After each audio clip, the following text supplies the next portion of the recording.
And Chris, from coast to coast, New York to Los Angeles, and a Heisman Trophy winner, Fernando Mendoza, to a rising star and potential Heisman candidate next year in Washington quarterback Damon Williams.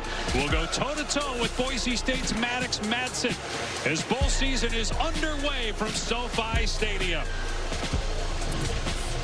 Welcome to the Bucked Up LA Bowl as part of Capital One Bowl Mania. And hi, everybody. Dave Pasch with Dusty Dvorak and Taylor McGregor down on the field. Congratulations once again to Fernando Mendoza, Indiana's first ever Heisman Trophy winner. Good luck to the Hoosiers as the #1 seed in the college football playoff. And Dusty, the Heisman ceremony is kind of a bridge between the regular season and the bowl season, which is the best time of year for college football. It's bowl season, Dave. Everybody loves bowl season, especially the players. We get these unique matchups we don't see throughout the regular season, and it's one final time for these players to come together as a team and go compete to win a bowl game and raise a championship trophy. Man, there's no better time than right now. Washington from the Big Ten. Let's get to know the Huskies a bit and how their season went. Just 2 years removed from playing for a national championship under then head coach Kalen DeBoer. Now the head man, of course, at Alabama, while Jed Fish took over the program as they entered the Big Ten. 6-7 record a year ago, 8-4 this season, and led by a 19-year-old quarterback, Damon Williams. And he's must-see TV, one of the most electric quarterbacks in the Big Ten this season. He can beat you from the pocket down the field, but he's so dangerous on the move, outside the pocket, locating his targets down the field.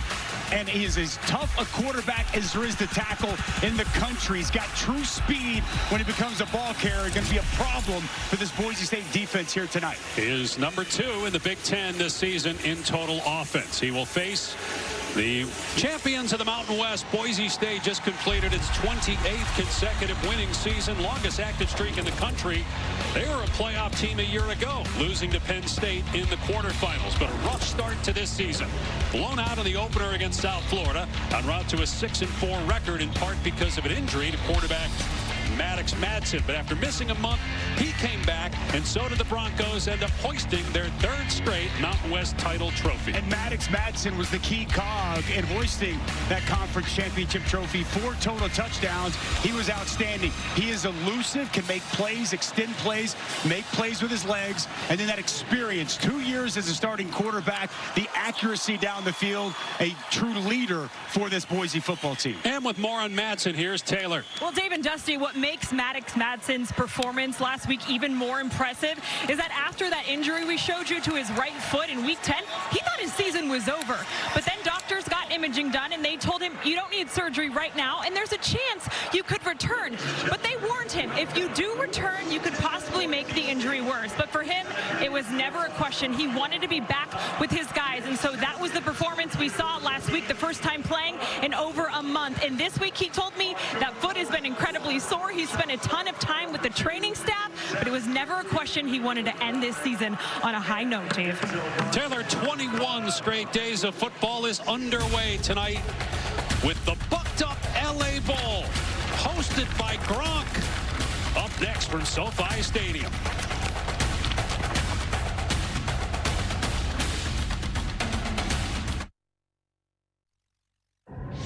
You're watching Capital One Bowl Mania. We are ready to go from SoFi Stadium as Washington faces Boise State. Dave Pasch, Dusty Dvorak, and Taylor McGregor. Washington won the toss and elected to defer, so Boise State will get the ball first. Spencer Danielson, his 2nd full season. He was the interim coach 2 years ago, record of 24-7. Jed Fish, after 3 years in Tucson, now in year 2 with the Huskies. Short kick taken on the 4-yard line by Malik Sherrod. And Sherrod able to get the corner. He's past the 40. No flags down, and Sherrod all the way to the 44. The aforementioned Maddox Madsen who is 20-5 as a starter, 14-1 against the Mountain West. The lone loss was this year in a game he barely played in. He got hurt after just 4 passes attempted. Missed about a month, and you heard Taylor report when he came back in the Mountain West Championship game, and then also tonight, he could certainly re-injure that toe. But said he wanted to be out here with his teammates, knowing how important this is to him and them in the program. Dylan Riley, the ball carrier on first down, and he gets about 2. It's going to be tough to run against that Washington front. There is a size difference up front for Washington. They are big in the middle, Dave. Got good depth and size at defensive tackle. Deep linebacker room, and you saw 12, Alex McLaughlin, come in, make that initial hit. Washington been very good this year against the run. And some movement on the right side of the line. Jake Steele, the right tackle, got shoved by Rainey Saleh, true freshman linebacker. Offside, number 23, defense. Into the neutral zone as far as the offensive react. 5-yard penalty. Keep second down. That'll make it 2nd and 2. This is the second bucked up LA Bowl for Boise State in the last 3 years. They lost to UCLA here a couple years ago. Washington in its 44th bowl game, first time here in LA.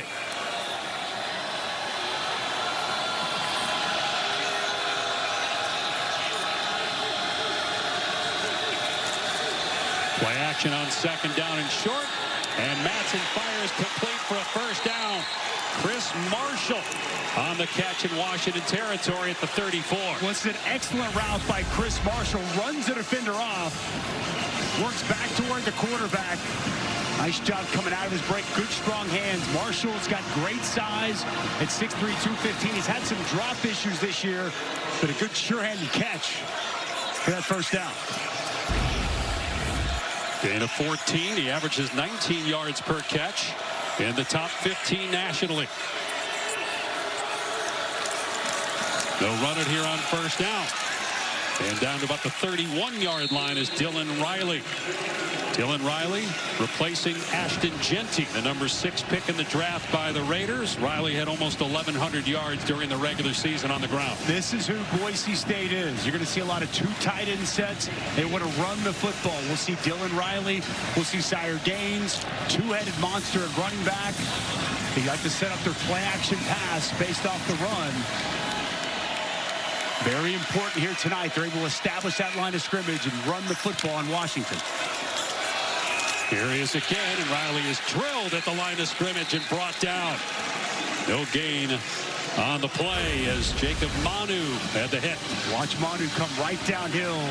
Great to have him back. He is a downhill attacking physical linebacker for Washington. He's actually going to redshirt this year, but now games played in bowl games don't count against a redshirt. He's here tonight. He's the voice of this defense, a true leader. A nice job there on 2nd down. You saw that shot of Ryan Walters in his first year as the defensive coordinator. Spent the last 2 seasons as the head coach at Purdue. Showing pressure here on 3rd down. They rush forward. Madsen, who has time. Flag down. Madsen takes off and has the first down. Flag thrown on the near side at the line of scrimmage.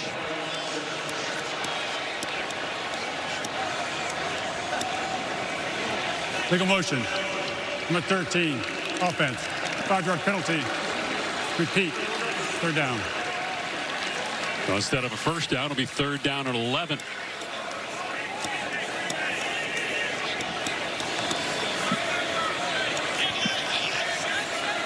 Madsen, the preseason Mountain West Conference Player of the Year after leading the league in passing yards and touchdowns a year ago. Struggled in the playoff game against Penn State last year. He wasn't the only one, but had 3 picks in that game. On 3rd down and 11. Madsen facing pressure, gets hit.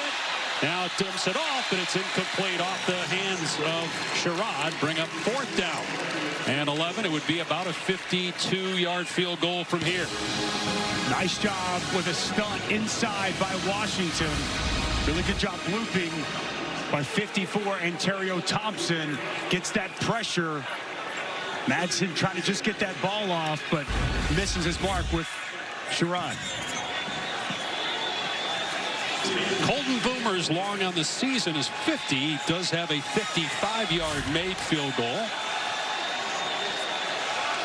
over the course of his career. Made 5 career 50-yard field goals. And he drills this one.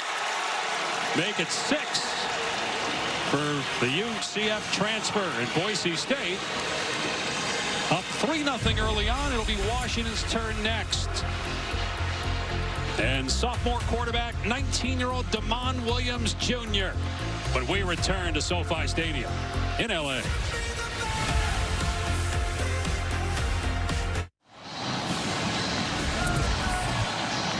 Well, the Bucked Up LA Bowl is hosted by Rob Gronkowski, 4-time Super Bowl champ.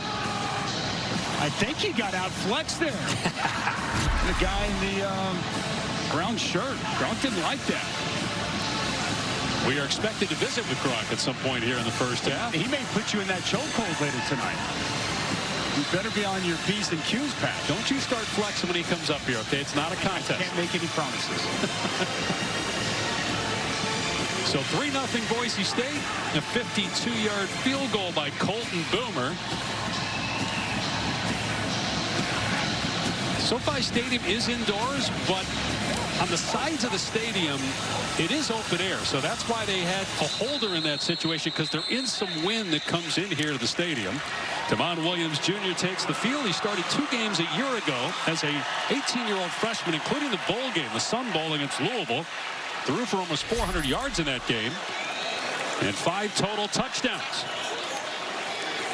His last start was a struggle, though, against Oregon. Was held to a season-low 129 yards and had 2 interceptions in the 4th loss of the year for the Huskies. And he is dangerous, an electric runner, and he makes you change the way you go about playing defense. You have to be aware and cognizant of him when you're rushing the passer, and he's most dangerous when he escapes the pocket.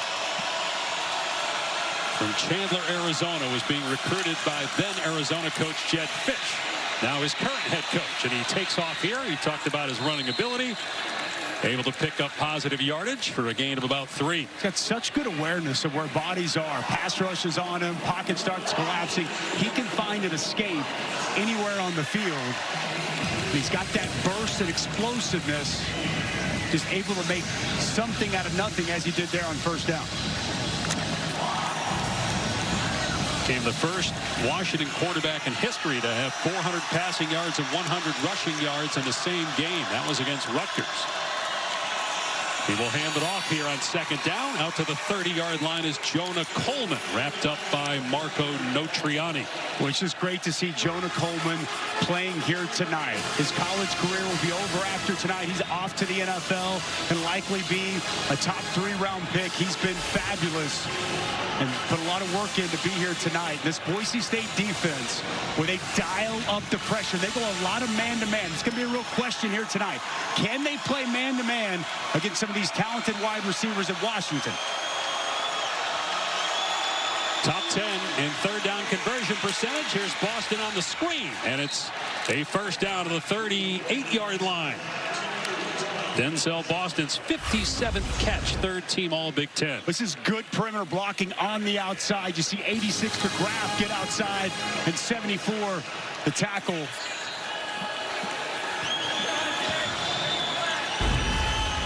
As a party, the left guard out there blocking.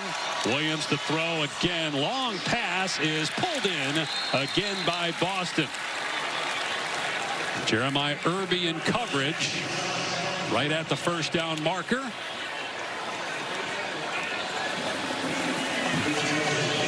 Mel Kiper Jr. has Boston ranked as the 5th receiver. He's going to have a big decision to make after tonight. Should he stay or should he go? Somewhere between probably a mid to late 1st-round pick to a 2nd-round pick. His size, length, and the ability to catch the football contested situations really jumps off the page. He's had an outstanding season this year for Washington. Little option, pitch to Coleman, and he's tripped up and keeps his balance inside the 40-yard line and out of bounds at the 29. A gain of 19. Well, he's 5'9", 220, and he's so difficult to tackle. Tough to get a good clean shot on the corner 6. Misses. Irby can't get him.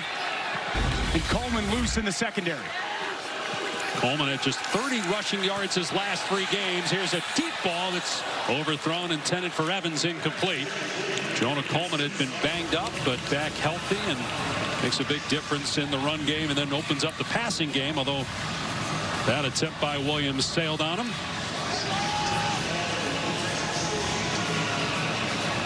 This offense, they want to run the football, Dave. And typically, we haven't seen it yet. They've got an inside and outside zone, a staple of Jed Fish's system. Give to Coleman. Trying to find a running lane. It's not there. Good job up front by Boise State. Bring up 3rd down and long. Again, no Triani on the tackle. Well, here you go. No Triani's just going to come down. He's going to be patient and wait. The defensive line does their job. Everybody's in their gaps. Coleman kind of looking for a cutback. Nowhere to be found. 3rd down here for this Boise State defense. 1 for 1 so far. Number 8 in the country in 3rd down conversion rate. Denzel Boston up top. He had the catch on the first 3rd down, and he gets another one here. And it's a 1st down at the 18-yard line. Gain of 10. They're going to dial up the pressure here. They're going to gamble. They're going to bring this corner off the edge, and it's going to leave one of the best receivers in the country, Denzel Boston, wide open. Good identification and a good find from Devon Williams. Back to the ground game, and Coleman trying to find some running room, but cannot. Sterling Lane, the 2nd Arizona transfer. There are a lot of Arizona transfers on this Washington team, but Lane, now playing for Boise State, makes the tackle there. Nice job so far on the interior runs by this front of Boise State, just building a wall and nowhere for Jonah Coleman to cut back.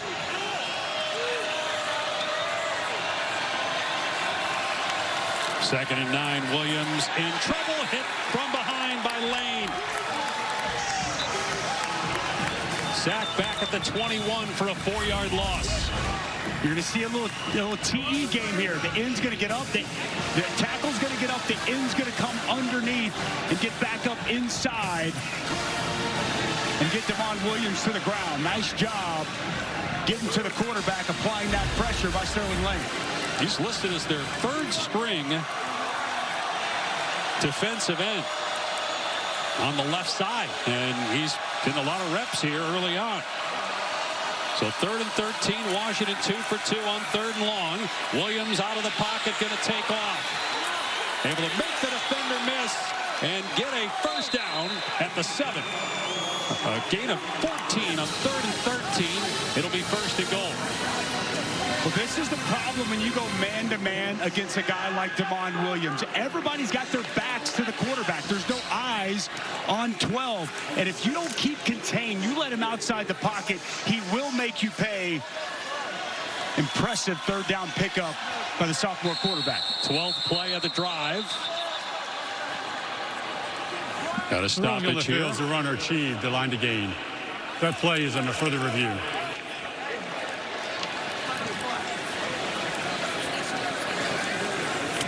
3 for 3 on 3rd down. If this is upheld on this opening drive for Washington. See the marker there at the 8. And they spotted at the 7. Where's the ball when the knee hits, Dave? Yeah, the knee hits right there. Looks to be awfully close to the 8, but not at the 7. The original spot was the 7.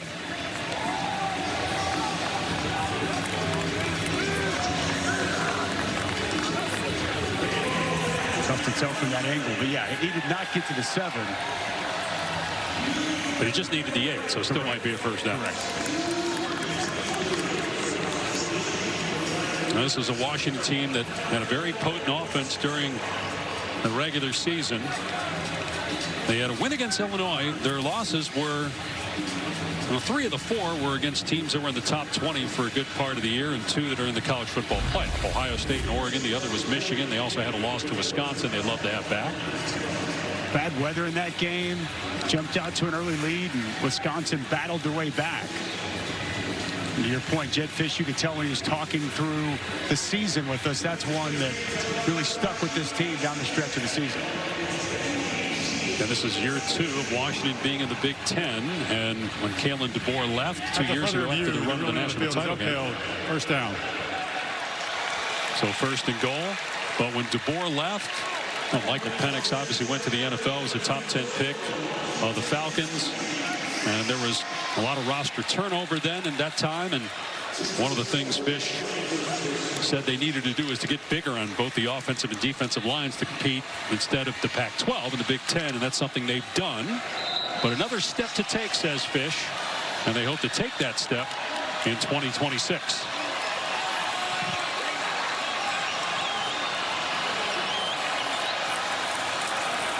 Play action. Williams, and he throws it out of the back of the end zone. With good coverage down the field there by Boise State. Weren't biting on the play action. Smart play by Damon Williams. Everybody's covered, just throw it out the back of the end zone. Been an excellent Washington red zone offense here this year. Boise State has really struggled in this regard. Sure, right. Washington's been in the top 10 most of the year in red zone offense. And they run it here. Coleman in the hole. Knocked down at the line of scrimmage. Triani again in there with the stick. It'll bring up 3rd down and long, which has not been a problem so far for Washington. Ty Benefield. There's Triani, but watch Ty Benefield also come down the field. One of the best safeties in the country. First team all Mountain West this season. Both of them very well done. That cutback from Jonah Coleman. So 3 for 3 so far in 3rd down. This is play 14 of the opening possession for Washington. All eyes got to be on 12. Denzel Boston, bottom of your screen.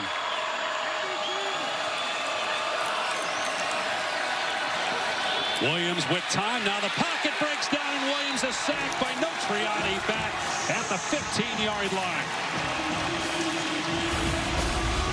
What an opening possession by Triani. Watch him. He's going to be on a delayed blitz. Nothing's open. Everything's covered. Nowhere for Damon Williams to go. Never identifies the middle linebacker on a delayed blitz. And a big sack and a stop on 3rd down. First sack of the season for Triani. Brady Gross will attempt a 33-yard field goal. And the game is tied at 3 apiece.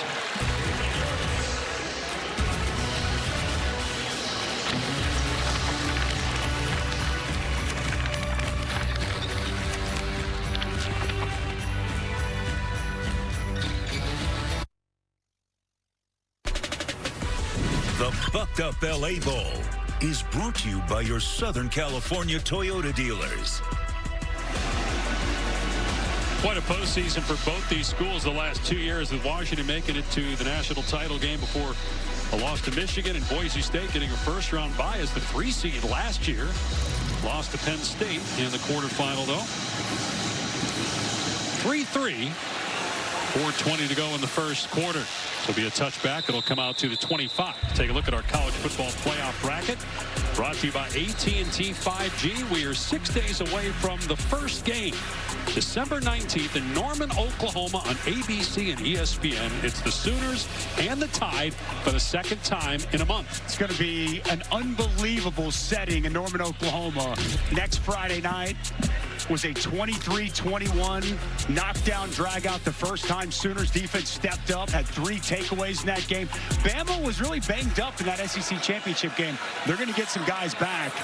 It's going to be a great matchup on Friday. Sire gained the ball carry on first down, and he is knocked down after a 1-yard gain by Jacob Manu. McLaughlin also in there on the hit. Of course, that is the first of 4 first-round games on campus for the 2nd straight year. We'll have a triple header on Saturday for you. We had a chance to do that Texas-Clemson game last year. How great of those on-campus venues. Unbelievable. Wouldn't be shocked at some point if there is playoff expansion, if that goes beyond the first round of having games on campus. The Notre Dame Indiana game to kick off last year's postseason in South Bend. Matt Wagner, the tight end, on the catch, just short of a first down by about a yard. Well, nice job by Wagner, just sitting down. Zone coverage on the back end, find some space. You're going to see a heavy dose of the Mats, they call them. Matt Lauder, Matt Wagner, such a key piece of what this Boise State offense wants to do. They're impactful in the run game, and they're impactful in the throw game. And they'll use one of the Mats here as a fullback on third down and short. Madsen on the throwback has a first down. Caples on the catch and run out to the 48-yard line for a 15-yard pickup.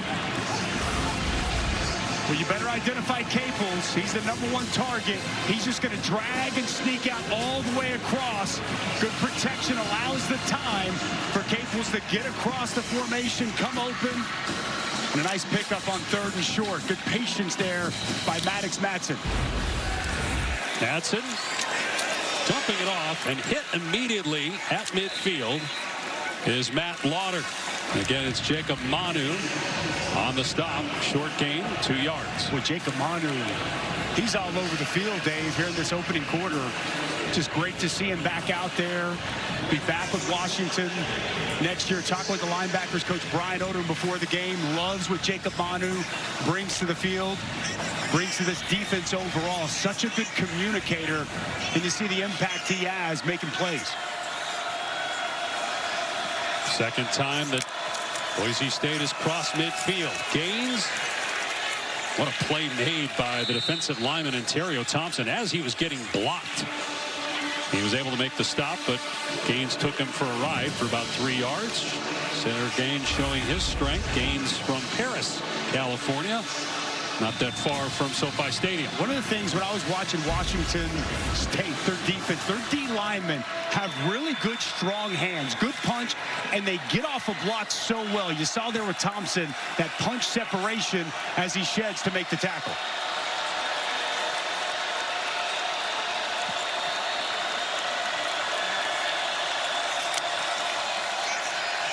Delayed pressure by Washington. It's picked up, and it's picked off.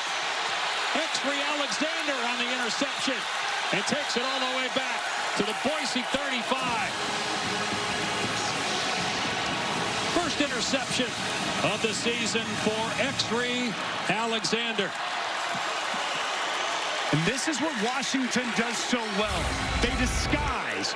Okay, 2 linebackers mugged up. They're going to bring pressure off of here, and you're going to see Alexander drop right in the middle of the field. Madsen wants to hit this in-cutting route, but it's Exree Alexander right there in the throwing lane with a big interception for the Huskies. Madsen's 8th interception of the season. 4 of those came in a loss to Notre Dame.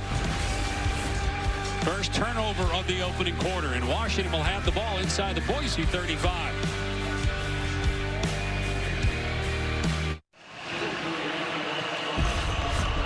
Well, here's Exree Alexander getting depth, sitting back, and getting this interception. First of the year for the junior linebacker. First year at Washington, the UCF transfer. And he struggled going back to spring and has really picked his game up more as a run tackler, but an excellent job there in coverage with the takeaway. And Washington will start on the Boise 34-yard line. Design run for the quarterback Williams, and on the cutback he's spun down by Zion Washington. But more on Exree. Here is Taylor. Dave, it might have been Exree's first interception of the season, but that doesn't mean he didn't have confidence, because when he came to the sideline, he was yelling at his teammates, I told you I was going to get one. And his teammates confirmed, coming over and said, you did call it. So not quite the Babe Ruth called shot, but we appreciate the confidence, Dave Pasch. Yeah, and he showed off the speed on the run back too, putting Washington in position to get some points, but nothing on first down. And now off play action, Williams throwing it downfield, and Boston can't hang on. Incomplete pass. Zion Washington in coverage, and it's 3rd and long. Boy, this is a rare drop from Denzel Boston. Watch this route. So good running this route, running away from Irby, the corner. That ball just a little bit too high, but it's on the hands. Chance to make that catch. Talking with Jed Fish yesterday, he said all year Denzel Boston's had 1 drop on the season. That's a play we typically see 12 come down with. But Washington on 3rd down so far in this game is 3 of 4. And all those have been 3rd down and 8+. A screen set up, and down goes Muhammad, and it's no Triani. It's a tackle for a loss, and they might be out of field goal range now, back at the 40-yard line. Boy, no Triani. Just watch how intelligent this is. He feels the screen. He sees it the whole way. Gets outside, knows this is going to Adam Muhammad, diagnoses it instantly, and makes a huge tackle for loss. What a first quarter for the senior leader of this defense. Has really stepped up. And so Washington has to punt the ball. No points off that interception. And that's the end of the first quarter. Game tied at 3 apiece. This presentation of college football on ABC will continue after these messages and a word from our ABC stations.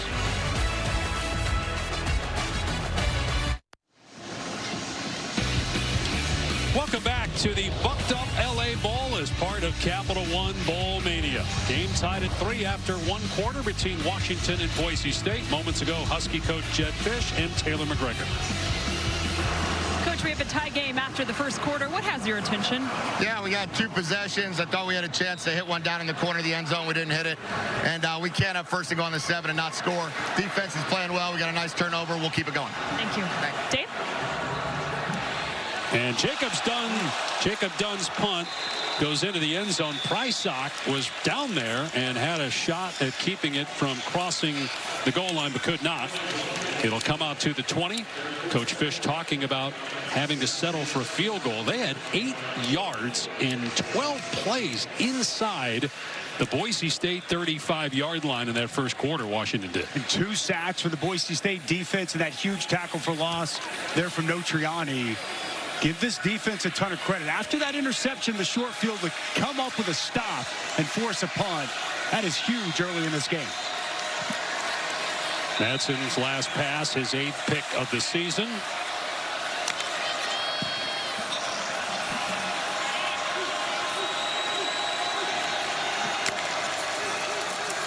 Back to the air. And it's batted down. Elenius Davis got a hand up for Washington. It's a good job inside. Davis working right over the center. He's going to time this perfectly.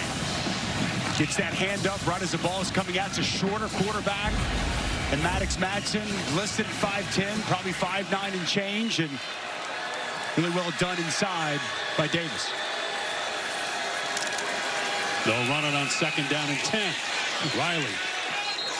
Beautiful hit in the hole by Rashawn Clark, sending the running back airborne. But a gain of 4 that time for Riley. 3rd down and 6. Press watching this Washington defense. Yeah, they don't have a lot of guys on the all Big Ten team, but they're all just so sound, well coached, understand how they fit in the scheme. They throw different coverages at you. And it's a testament to Ryan Walters. Did an outstanding job as a defensive coordinator at Illinois, went to Purdue as head coach and back coordinating this defense at Washington. And you've seen a huge improvement with his presence. Pressure coming. And the pass is incomplete, intended for Malik Sherrod. And so a 3 and out for Boise State. They'll punt it right back to the Huskies. It looked like Sherrod was going to be a little bit shy of the 1st down yardage, but allows this ball to get all the way into his chest. You want to see him pluck that football with his hands. And as he goes to the ground, just bounces off his shoulder pads. Oscar Doyle, who's thrown 2 passes this season. Don't think they would fake it inside their own 25, but it is Boise State. You never know. Instead, he got the punt away just in time before it was blocked. It'll be down at the 28-yard line. Kick off your NFL Sunday with the Countdown Crew, as they will have all the stories leading up to kick, including about a game here. The Rams taking on the Lions at SoFi. Sunday NFL Countdown, 10 a.m. Eastern. Then Monday Night Football, the improved Dolphins.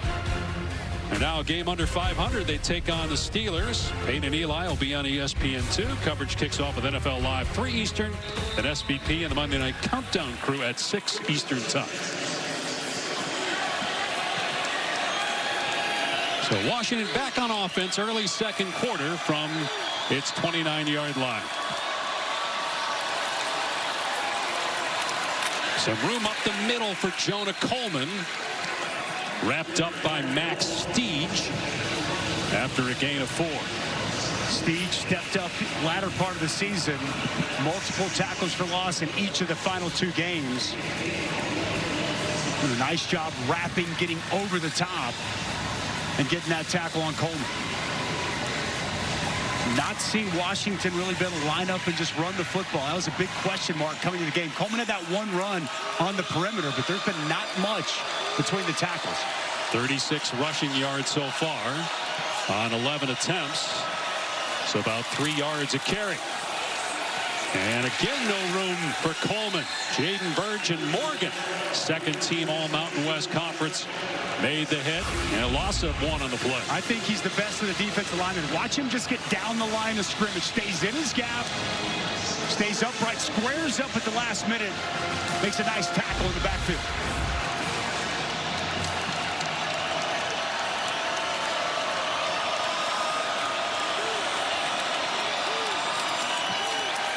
Williams with a ton of time. Everybody covered downfield. Great move by Williams to escape the pocket. But he'll get tackled well short of the sticks. No Triani.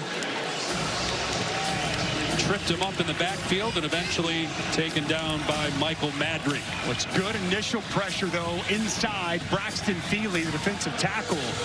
He's the one that forced him on Williams to tuck it and become a runner. And just not enough space as Boise's defense continues to be stingy. Luke Dunn on to punt again. Second time in less than 3 minutes. Sherrod is under it, and the fair catch made at the 26. Future Hall of Famer Rob Gronkowski will join us here in the booth. We come back to SoFi.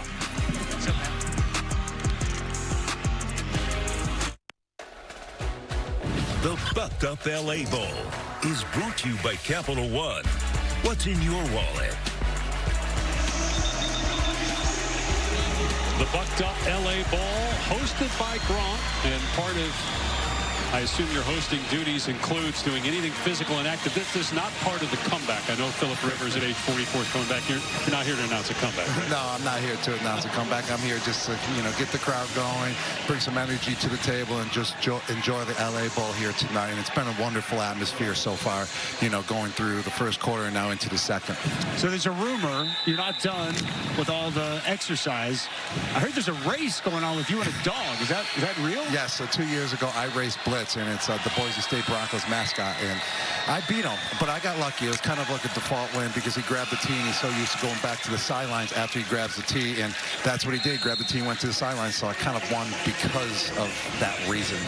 So, first of all, why did you get involved with this, and what all are your duties? Yeah, so my duties are, going to the Fan Fest before the game, say what's up to all the fans, take some pictures. Oh, we got a good game. What we got? A little screen pass right there. Oh, nice tackle. One-handed tackle. Did you see that? He just threw the guy down. Great safety. Yes. Really good player. And now I'm announcing here. I'm commentating, so that's part of the duties now, too. That was fun. I feel like Brady in the booth. This is easy. I might have to replace him. What'd you think about my stance when you were watching over there when I'm watching the game? Oh, your stance, man? Yeah. You were getting into it. It was like you were playing like you're back in the day, in your heyday, man. But I appreciate and I respect what you were doing, getting involved into the game so you feel the action more. That's what's up. All right, 3rd down and 7 for Boise on the 30. Madsen. And it's knocked away at the last second. Prysock rips it away from Marshall. It's an incomplete pass. 4th down.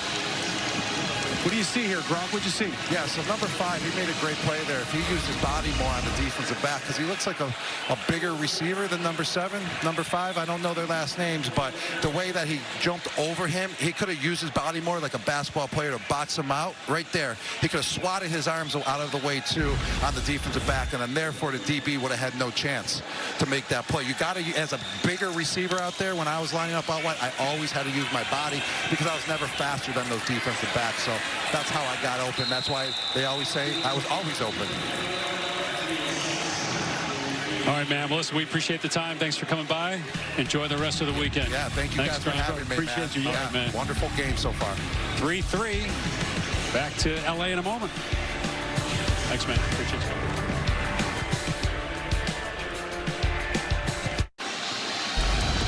Time now for a bowl edition of Dusty's Defensive Dudes. Gronk would have loved this. We just saw one of the dudes, Alex McLaughlin, make a nice play. Sure tackler. He plays with an edge. Versatility. They utilize him all over the field within this defense. We've also seen this man, Ty Benefield, 6'2", 205, flies around, great athleticism. He's become a very physical tackler.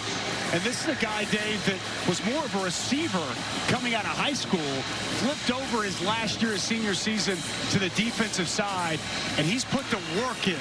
This man practices as hard as anybody this Boise staff has ever seen, and he's played himself into one of the best safeties in college football. You see there, grew up in Canada. That's because his dad played 13 years in the CFL.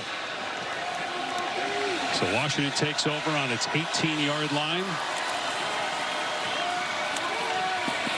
Damon Williams in trouble, but able to get positive yardage again. He is so elusive. Still learning at this level, just 19 years old. Started just 14 games his career coming in, including 2 last year. Picks up 4. Utilizing a little stiff arm here on Bowen Phelps. Very well done by Damon Williams, because that was well defended. And they were ready for that. They were all over it, but usually we see Damon Williams make people miss. A little juke, speed, a little stiff arm power there on first down.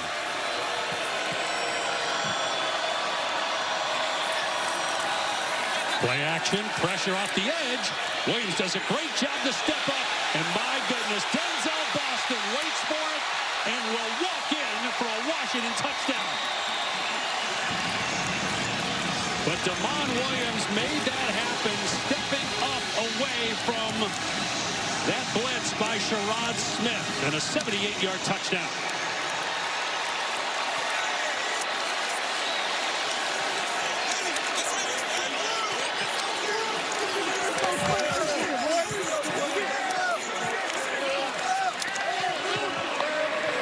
Second touchdown pass of the year for Damon Williams Jr. Boston's 11th touchdown catch. Grady Gross on for the point after. 10-3 Huskies. Well, Eric Shenander, the defensive coordinator, he's going to get aggressive on this play. He's not just going to bring one, he's going to bring both corners. You'll see corner coming here, corner coming there. Now, deep post route. Watch the safety, Benefield. He's going to get caught up with the tight end DeGraff running across the field. Nobody stays with Denzel Boston. He's wide open, and after Damon Williams sidesteps that pressure from Smith, it's a wide open Denzel Boston. You cannot leave number 12 that wide open on a football field, or Damon Williams is going to make you pay. Can't leave anybody that open. 30 yards. It's fair. Between him and anybody in a white jersey. Longest reception of the season for Washington. You see that the ability to feel that pressure coming off the edge. You saw Muhammad, the running back, get just enough of Sherrod Smith. Damon Williams steps up and finds the open receiver for the touchdown. Sherrod will bring this one out for Boise. And he's wrapped up and thrown down at the 25-yard line by Bryant.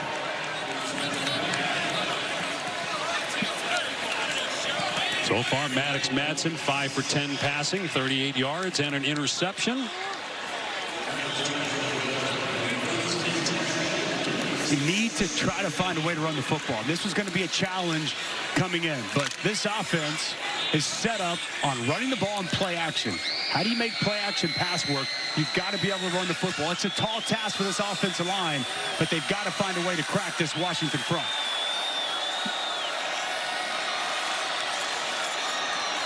Madsen off a play fake. Dumps it off to his tight end, Lauder. Up to the 32. A gain of 7. Lauder, 47 catches last year, 32 this season, coming into the bucked up LA Bowl. Important first down to get that positive yardage, stay in front of the chains.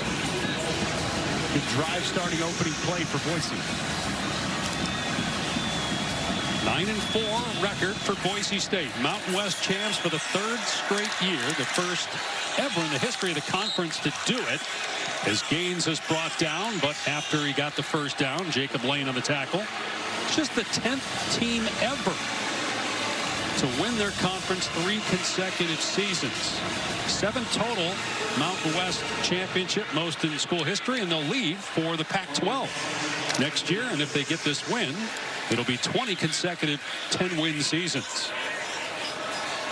Excuse me, not consecutive, 20 since 1996. 20 consecutive would be something, though, wouldn't it? Would be something for sure. Here's Brown trying to find some room, and he gets to the 41 for about 5. Well, good job by Brown, making 2 defenders miss. Clark initially looked like he had him. Play was going nowhere. But a nice pickup on first down once again. It's Rainey. Saleh missed first. It's Rashawn Clark. They can stay in front of the chains. They give themselves a chance. They've done it each of these first 2 first downs. On 2nd and 4, they run Sherrod. And he'll come up short by a couple yards at the 44.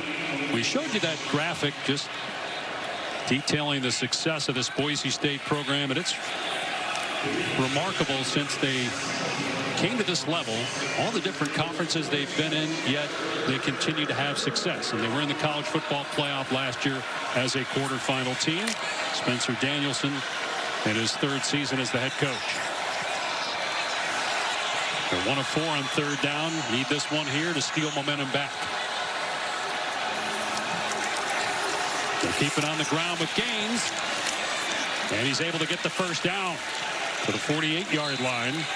Jacob Manu on the stop. Good beat here by Gaines. And he's more of the power back, but there's nothing play side. Little jump cut. Finds just enough space. Lowers the shoulder. And the 217-pound running back powers his way for a first down. Only 7 teams this year had 2 running backs with 700-plus yards. Boise State was one of them. Gaines had 795. Riley just under 1,100 coming into tonight. Madsen to the air. And it's a screen to Lauder, the tight end. And he's into Washington territory. It's a handful to the 47. Nice job by Lauder after the catch. Wasn't a whole lot there. Pretty well defended initially by Washington. Early catch for Lauder on the day. It's a good drive coming back, Dave, after giving up that big explosive play down the field. And again, good success on first down.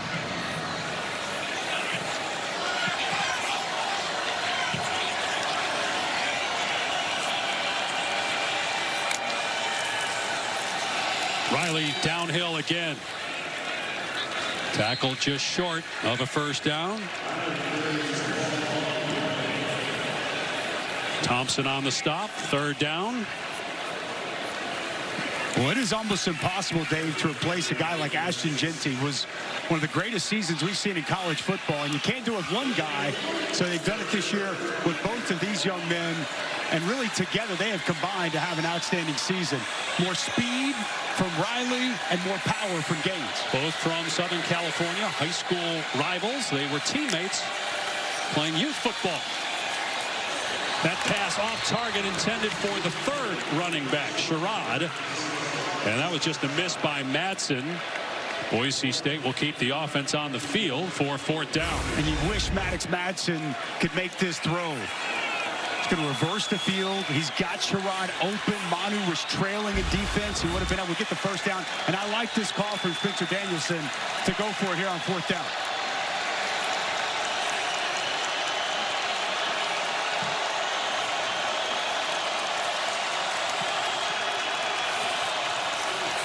It's a pass play. Now Madsen takes off, and he's hit very close to the line to gain.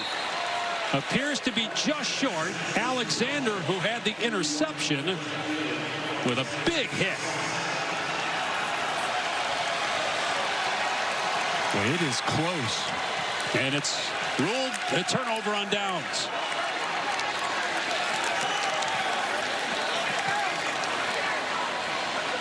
Looked like they wanted to go to 13. Chase Penry. It was well covered by Washington. Maddox tries to see if he can pick it up on his own. Big hit by Alexander. And Maddox Madsen stopped just short. And a big stop from Washington.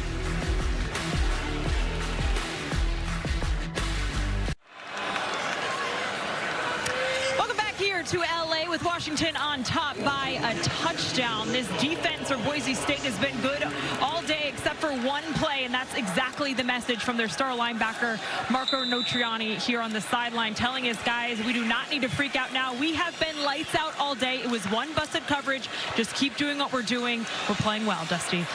Yeah, it's exactly right, Taylor. They have. They've played well. They've slowed down this run game. They've been all over Damon Williams, and you can't allow one play to take over your mindset for the rest of this game. Williams back to throw. Fires complete. Boston a first down catch to 41 of Boise State for 16 yards. Well, this was the question coming in. Can Boise State play man-to-man coverage against these wide receivers, in particular Denzel Boston? This time it's 20 Jaden Mickey, and Boston with a good route runs away from the coverage, and a nice pass delivered from Damon Williams. Boston shaken up. He has been banged up at the end of the season. You know, most teams, as here's a run play for Washington down to 34. Most teams have bowl practices and then they play at the end of the month. But certainly for Boise and basically for Washington, it's just another game week. Washington last played 2 weeks ago. Boise played 8 days ago. Yeah, they played last Friday night, the Mountain West Conference Championship. Nothing changed. It was just an additional game added on to the end of the schedule. And just like you said, as we talked to Jet Fish, he kept this week as normal and like a regular season game week as any. Play fake. Williams on the move, flips it downfield, and he had a man, but he overthrew DeGraff. You know, a lot of schools, obviously, you've got opt-outs, but no opt-outs from Washington. A couple guys from Boise. There are some Husky players in the portal, though, or expect to be in the portal anyway. And he's got DeGraff wide open, just kind of airmails that. He could have elected to run, could have easily picked up the first down. Saw his wide open tight end and just missed the mark. See there at the end of that, he knows, man, he had that. Got to be able to make that throw. They started 3 for 3 on third down, but 0 for their last 3. This is 3rd and 5. This would be a big stop for Boise if it can get it.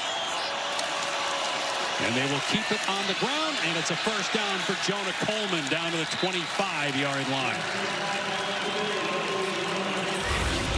Watch the true freshman John Mills right here. Going to open this hole. Does an excellent job kicking the defensive tackle out. And a big hole opens up the center. Also picking up the blitzing linebacker, Zachary hitting the interior of that Washington offensive line. Creates some space. And Jonah Coleman makes him pay. Nice pickup. You mentioned Mills. His grandfather, Joe Ryan, was on the Washington Rose Bowl team back in the mid-60s. DeGraff out in space. Ankle tackled by Phelps, but after a gain of 8 on first down. This Washington offense starting to get rolling a little bit here. A lot of success. Boise State a little bit on their heels. See more missed tackles on this drive than we saw the majority of this first half. 178 yards of offense for Washington, 88 for Boise. A turnover on an interception and a turnover on downs for the Broncos. Off the right edge, Washington inside the 10. It'll be first and goal for Washington at the 7-yard line. Boy, excellent job right here. And then watch the receiver on the right. Roebuck, the true freshman wide receiver, does a nice job sealing that edge. You see also 7 coming up, Raiden Vines-Bright. 2 different wide receivers doing a nice job. That offensive line, and with that burst from Jordan Washington, very apparent as he got to the perimeter. Washington could snap it and will before the 2-minute timeout on the bootleg. Williams outside the pocket, throws, and it's caught for a touchdown. The true freshman Desmond Roebuck.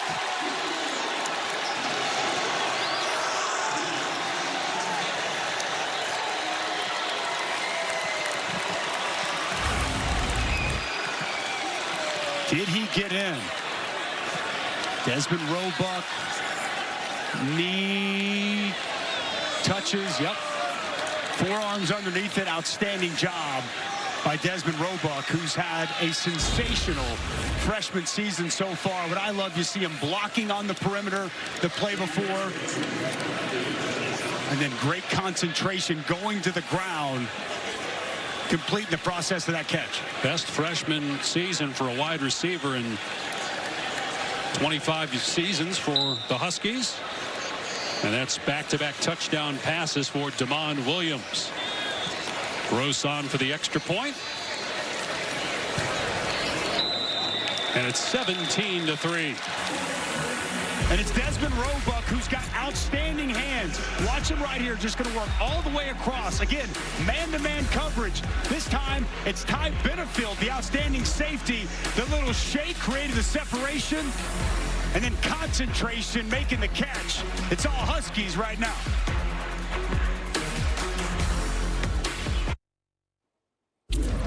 The KFC halftime report is on the way. Coming up, high drama in Army-Navy, plus get ready for another brawl of the wild. Ronnie, 2 good offenses. Where's Boise's? Well, Boise hasn't been able to run the football. Only 37 yards rushing in the first half. They got to get something going on the ground. That's true, Roddy, but you know what? Boise needs some points here right before the end of the first half. Get them some momentum going into the second half. We'll see if that happens, Dave and Dusty. We'll also see at the half. Yeah, I'm sure you guys will also touch on the Heisman Trophy winner, Fernando Mendoza, the first Indiana player in school history, and they are the #1 seed heading into the college football playoff. Be a touchback and come out to the 25. Take a look at tonight's clutch delivery brought to you by Chipotle. Well, we expected coming in, Damon Williams would be that guy. This is a long 3rd down. Man-to-man coverage. They lose contain. You see the speed on the perimeter from Damon Williams. How about the little stiff arm to the ground and a couple of touchdown tosses. Feels that pressure, steps up, delivers it to Denzel Boston down the field. And I love this, getting him on the move. I mean, he's running full speed and fires a strike to Roebuck for the touchdown. Penalty marker down as Boise's back in offense. The 72 offense. 5-yard penalty. First down. It's on the center, Zach Holmes. So 3 timeouts left for both teams. So if Boise can't move the ball, Washington will use some timeouts. Damon Williams got off to a slow start, but 4 of 5, 2 touchdowns since. Just 3 incompletions. 2 throwaways and a drop. Madsen stepping up.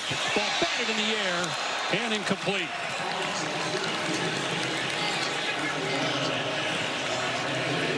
So 2nd down and 15. Exree Alexander gets his hand on this football. You see Madsen tries to flip that from about his midsection, and nice job by Exree Alexander. We saw him with the interception earlier and a nice pass breakup.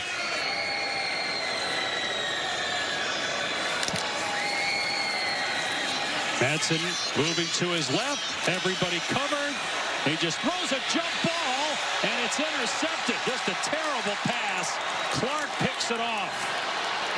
Well, Madsen has not made those kind of decisions this year. He did have pressure in his face from Isaiah Ward.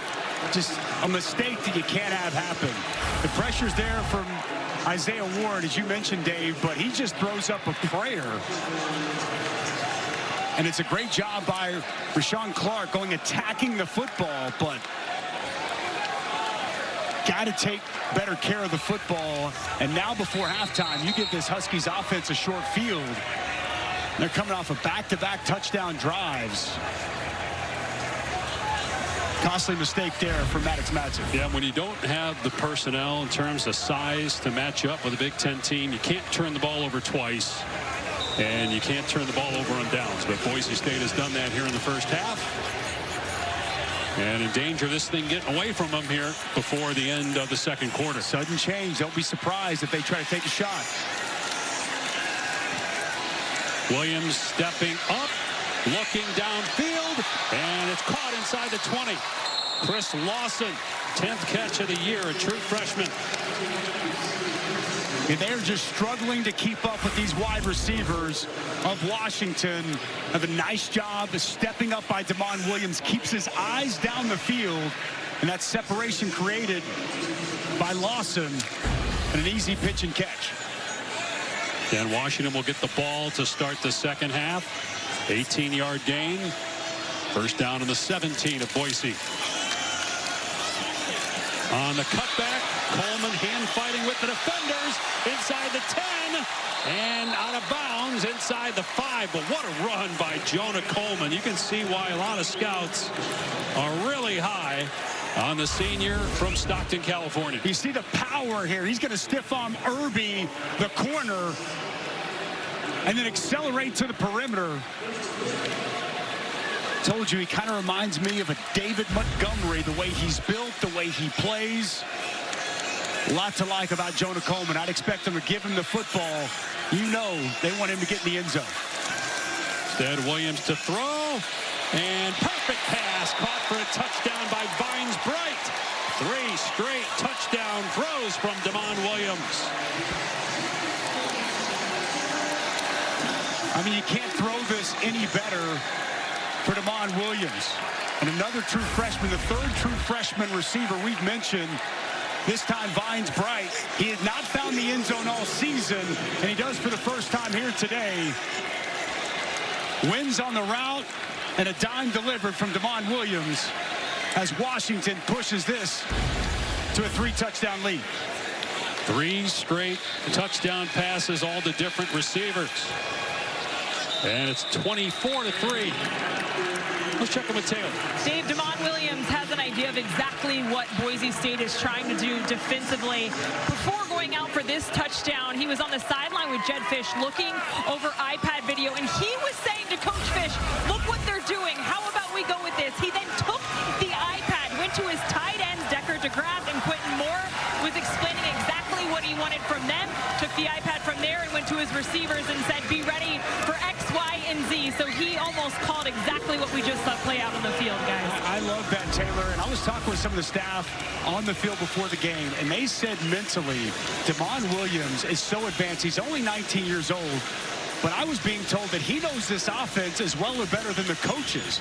And so exactly what you're talking about. He identified something defensively. He went to Jed Fish, said, this is what I like. And a touchdown is the end result. But his recall and his ability to diagnose the defense within what they want to do offensively really coming to light here in this first half. A rising star that teams in the Big Ten will have to deal with the next couple seasons. Well, for 20 years, All-State has celebrated every field goal and extra point made at participating universities by donating to the university's Athletic Scholarship Fund, supporting all student athletes. Thank you to All-State. You said off the top that, you know, as we talked about Fernando Mendoza winning the Heisman Trophy and Damon Williams potentially a Heisman Trophy candidate heading into next season, this is a great way to put an exclamation point on what's been a really, really impressive sophomore season. And a nice bounce back after he struggled in the loss to Oregon. Already more yards in this game than he had in all of that game. Madsen running here and gets out of bounds. Minute 12 on the clock, 3 timeouts. But again, Washington still has 3 timeouts. So if they can't get a first down, the offense might get it back again. Boise State has not been able to push the football down the field at all. Most of these targets we've seen today have been to tight ends. They've been short. They've been underneath. just really not much of a vertical passing game to speak of. And now down 3 scores, you're going to have to find a way to push the ball down the field and create some success. In trouble. Madsen sacked back at the 25-yard line by Lane and Davis. And Madsen slow to get up after the 5-yard loss. I want you to watch Jacob Lane with his hands. Watch him swipe the hands of the offensive tackle, get that rip up and bend the edge, and get to the quarterback. Pressure off the edge. You also mentioned Davis in the middle. And now a hobbled Maddox Madsen as he gets off the turf. And it's an injury, that lower leg, that cost him 3 games during the season. He returned, helped them win the Mountain West Championship, playing through injury here today. Well, the Washington defense has been stout here today. Little inside twist. You'll see Thompson come over the top this early in the game just to create that pressure and uncomfort for Madsen in the pocket. X-Ray Alexander bails, gets right in the throwing lane.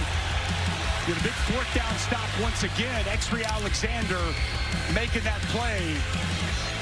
And this is something that can happen. The pressure in the face.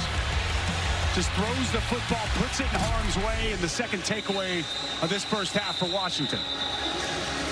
Washington with 2 timeouts left, so if they can get a stop here, we'll get the ball back with enough time to get in field goal range. Madsen had some drops from receivers, but 2 interceptions, just 51 passing yards. Got to get to the 35. And batted down at the line of scrimmage. Uiagalelei was there for Washington with the bat down, and it's 4th and 10. Washington's offense will get it. Second batted pass we've seen here in this first half, and this is just smart. Well, Uiagalelei shutting that rush down. He feels the pass is coming. Get the right arm up. We mentioned the height of Maddox Madsen. An issue there again. Roebuck is the return man. And the signal and the catch at the 32. We are just the start of a lineup filled with bowl games throughout the holiday season. On Tuesday, it's the IS-4S Salute to Veterans Bowl between Troy and Jacksonville State. 9 p.m. on ESPN. Great finish in the Celebration Bowl today. South Carolina State winning that earlier on ABC. And tonight, Washington in front of Boise 24-3 and looking for more. No, it wasn't a bowl game, but it's America's game. It's a great finish in that Army-Navy game. Navy sneaks it out, 17-16 victory. Kevin and company will have the highlights and breakdown of that coming up at halftime. Screen to Evans. And brought down immediately by Steege. No gain. Washington will hang on to a timeout. The clock moving 40 seconds and counting. Williams to the sideline. Got to get out of bounds, and eventually Evans does. In Boise territory at the 48-yard line, stopping the clock with 30 seconds to go. Go out of man, play a little bit more soft zone. Good route there by Amari Evans. And Damon Williams fires a strike once again. He is locked in here tonight, Dave. 165 passing yards, 12 of 16 through the air, 3 touchdowns. Back to work. Williams pressured, throws on the run, and throws it out of play, trying to hit Denzel Boston. Could easily be 31-3. Remember, Boston dropped what would have been a touchdown. Just his second drop of the season. To your point about how good Damon Williams has been, he has not really had many mistakes in this first half. And he's pretty accurate during the regular season. 70% completion rate, second in the conference in total offense. First full season as a starter. A couple of starts as an 18-year-old last year, including the bowl game. Flag is down on the swing pass to finds Bright, who just caught the touchdown. Clock stops at 19 seconds at the Boise 40, but let's see what the flag's about. illegal formation. One of the 4 players in the backfield of the snap. 5-yard penalty. 2nd down. And there's got to be a lot of excitement heading in the next season.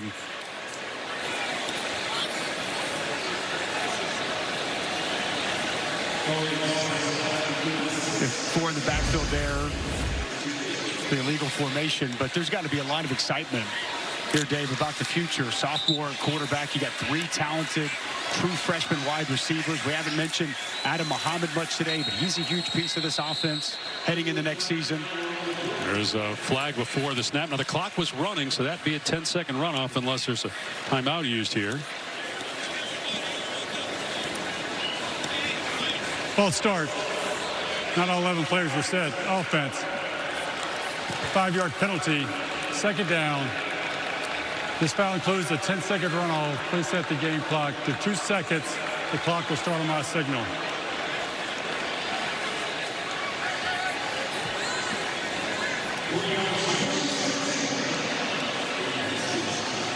Mistakes here to close out the half. Looked like they would have an opportunity, Dave, to get into field goal range, try to tack on some more points. Clock runs on the ready for play, and the half comes to an end. 24-3, and Washington will get the ball when the second half gets underway. Huskies trying to finish the year 9-4. And Damon Williams, a brilliant opening half with 3 touchdowns and just 5 incompletions. Here's Taylor. Thank you. Coach, I saw you having conversations with Damon. What are the things you guys were discussing that allowed him to completely open up in the second quarter? Yeah, I just, we all settled down. It wasn't just Damon. It was the whole group. We needed just to settle down a little bit. I think we were a little too excited to play the game. We stopped making plays we normally make. So it was good to see us play in the second half. Yeah, and your defense able to completely get them out of rhythm. What is allowed for that? Yeah, I think our defense is playing outstanding right now. So if we can continue to play like that, we're in a great spot. Thank you, Coach. Dave? Yeah, terrific first half. Only 88 yards for Boise State on offense, and Washington, its offense at 249 with Damon Williams throwing for 3 first half touchdowns. Time now for the KFC halftime report. Kevin Connors, E.J. Manuel, Roddy Jones. Fellas. Capital One Bowl Mania. Welcome back to the Bucked Up LA Bowl as part of Capital One Bowl Mania. 24 unanswered points by Washington after Boise State got an early field goal. It is all Huskies as we get ready for the second half. Our game track brought to you by Coca-Cola. Damon Williams Jr., 3 passing touchdowns, most in a half of a bowl game in the last 20 years. Dave Pasch, Dusty Dvorak, and Taylor McGregor. Dusty, we've seen snapshots of greatness from Damon Williams throughout this season. Again here tonight, showing once again that he could be a threat maybe to be in the Big Ten Player of the Year conversation, maybe even the Heisman conversation next year. You expect he's just going to keep getting better and better. And tonight, he's been excellent. From the pocket, on the move, really anything he's done, running the football, extending plays, as we kind of anticipated coming into tonight. The problem, Boise State cannot keep up with these receivers of Washington, and Damon Williams has been accurate, and he's really making them pay. A short kick, fielded at the 10-yard line. And that's Alexander on the return. And he's out to the 30. Let's check in with Taylor. Dave, Maddox Madsen's day is done. Coach Spencer Danielson telling me now it's Max Cutforth. They felt like Maddox had battled, but it was just too much. So we saw him come out of the half with a boot on that right foot, the injury he had been dealing with previously. So it's now Max's game. But defensively, that's where Spencer Danielson said there has to be improvement. They really struggled in man-to-man coverage. So he said we would like to see them hold up in leverage in those situations, and they have to get home on 2.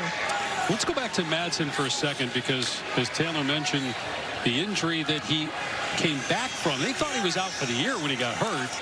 And he told us when we spoke to him this week that he risked re-injuring it by playing tonight, and he may have just done that as you saw the foot in the boot. Washington on first down runs Coleman, and he gets nothing.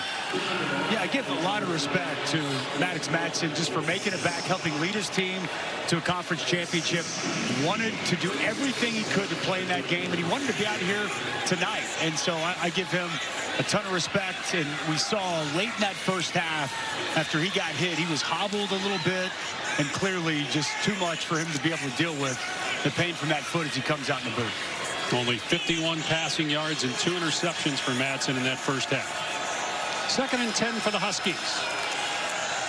Williams on the boot, dumps it off to Boston, and he picks up about 4.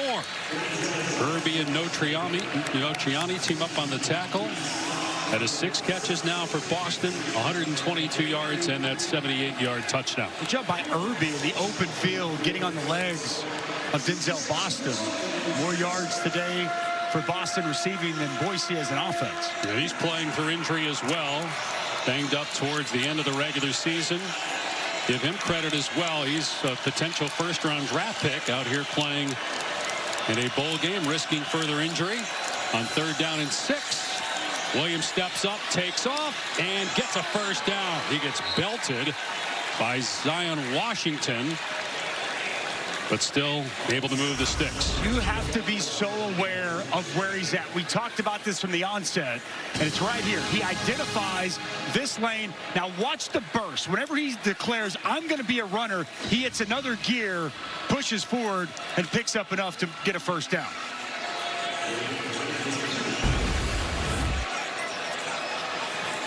Six rushing touchdowns during the season. Off play action and taking a shot just over the outstretched arms of Omari Evans. Irby in coverage. A good job by Irby. He's running pretty much stride for stride. This pass a little bit overthrown. Just overshoots Omari Evans. But we've seen these DBs get beat quite a bit here tonight in man-to-man situations, but well done there on first down.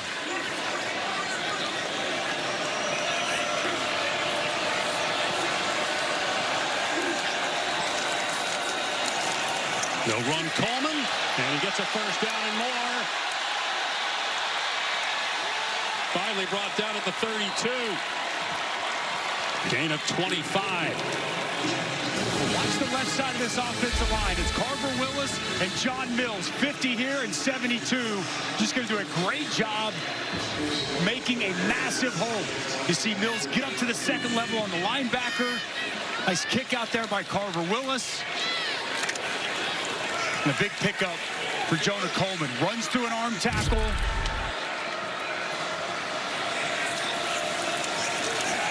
Williams off play action. Airing it out. And it's caught for a touchdown by Quentin Moore. His first of the year.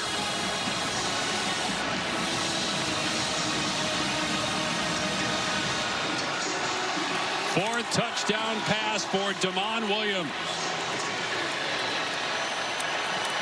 Penalty marker down. But the kicking team is out there for Washington. The result of the play is a touchdown. At the play, unsportsmanlike conduct, number 88, Washington. That penalty when enforced on the kickoff. So that's on Moore for the post-touchdown celebration.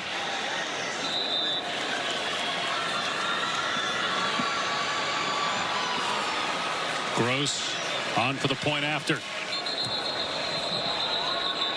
Flag down. False start, number 73, offense. 5-yard penalty, repeat try.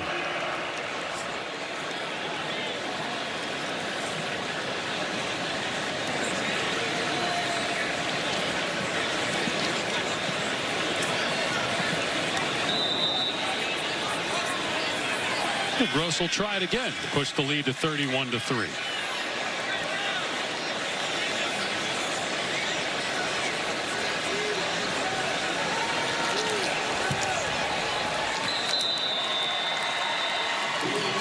Well, it's a hard play action on the outside zone. Watch Quentin Moore. It's going to be right here. He's going to fake like he's going to block, run the wheel.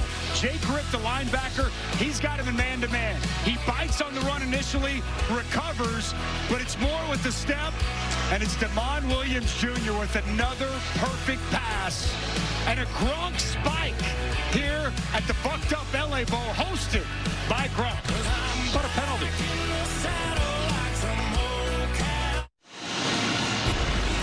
Let's bring in our rules analyst, Bill LeMonnier. Bill, should this have been a penalty? We're judging levels of spiking now, aren't we? Yeah, that's a pretty hard spike. You got a player nearby there too, so it's a little over the edge on the celebration. And I'm all for letting the players have some fun and all that. It's a little over the edge, so I understand why it was called. The Gronk series trying to honor Gronk. It's the Gronk. I mean, it's hosted by Gronk. And there are different variations of spiking. Well, you know, the guys that just spin the ball, stuff like that, and there's no opponent in the area, they're going to leave that stuff go. But this one, he went over the edge on this one. Number 8. Okay. This is why Bill LeMonnier is not only one of the best rules analysts of all time. He was a great referee in the Big Ten for 2 decades, and he also worked one of the greatest bowl games ever. You see him there, the referee at the bottom of your screen, in the Boise State Oklahoma Fiesta Bowl back in 2007. So you're watching the Statue of Liberty play as they go for 2. What's going through your mind when you see this? Well, the first thing was that 41 never moved up to be in a blocking position for a pass. So it just opened up right to me that I saw it was going to be a quick handoff. Unfortunately, the defense didn't see it. And that still ticks off former Sooner Dusty Dvorak as Dylan Riley gets the carry. There's Bill LeMonnier right here. One of the interesting things was before the game when I talked to Coach Pedersen, I asked him if he had any unusual plays that we should know about. And he said, nothing you haven't seen before. Well, he was right. I just never saw all of them in one game. Do coaches usually actually tell you guys? Because they're never going to tell the broadcasters. Do they tell the officials if a trick play Once in a while they will. Once in a while, if they had something, they want to make sure something's legal. But Coach Peterson was he's a pretty private person about that, and he wasn't going to let anything out of the bag. Yeah, he never told us anything all those years in those pro activities either. Roughing the passer, number 9. Defense, 15-yard penalty, automatic, first down. So Jacob Manu called for roughing the passer on Max Cutforth, who's in the game for the injured Maddox Madsen.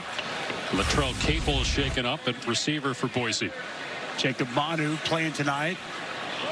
Saw him making several plays well late. Wasn't a lot there with it. Max Cutforth, former walk-on from the Boise area. Started 3 games when Madsen went out with injury, lost to San Diego State, beat Colorado State, and then beat Utah State by 1. And then once Madsen came back, they ended up winning the Mountain West Championship. Cutforth had no shot that time. As defenders meet at the quarterback, Zach Durfee there first. Well, you're going to see a stunt here, and then you're also going to see Durfee off the edge, and pretty much everybody comes clean. 90 on the inside, Durfee off the edge. Also that Jacob Lane was winning as well. It's a quarterback sandwich right there on Max Cutforth, and a really good job by the front of Washington. So an 8-yard loss, 2nd and 18. Boise led 3-0, but down 31-3 early in the 3rd quarter. Next year, it's off to the Pac-12 for the Broncos. Cutforth trying to set up a screen to the tight end Lauder. Upended at the 32-yard line, so a 13-yard gain. Important, just make it now 3rd and manageable. Put yourself in position to try to pick up this first down. 2 for 7 on 3rd down so far. 3 straight Mountain West championships for Boise State, but barring a remarkable turnaround, it's going to be a 5-loss season. Blowout losses to South Florida, Notre Dame, Fresno, and tonight. And a 10-point loss to San Diego State off the hands of Marshall And so it is 4th down. Well, this has been an issue for Chris Marshall this season. Really, this Boise State offense. They've had a lot of drops throughout the course of the season. And this is a ball right on his hands that he needs to be able to come down with. He's right there at the sticks. Got a lot of talent, but you got to be able to catch the football. On 4th down from their own 32. This early in the second half, electing to punt it away. Oscar Doyle. And Roebuck is the deep man for Washington. And the fair catch made at the 27-yard line. Back to Los Angeles after this timeout.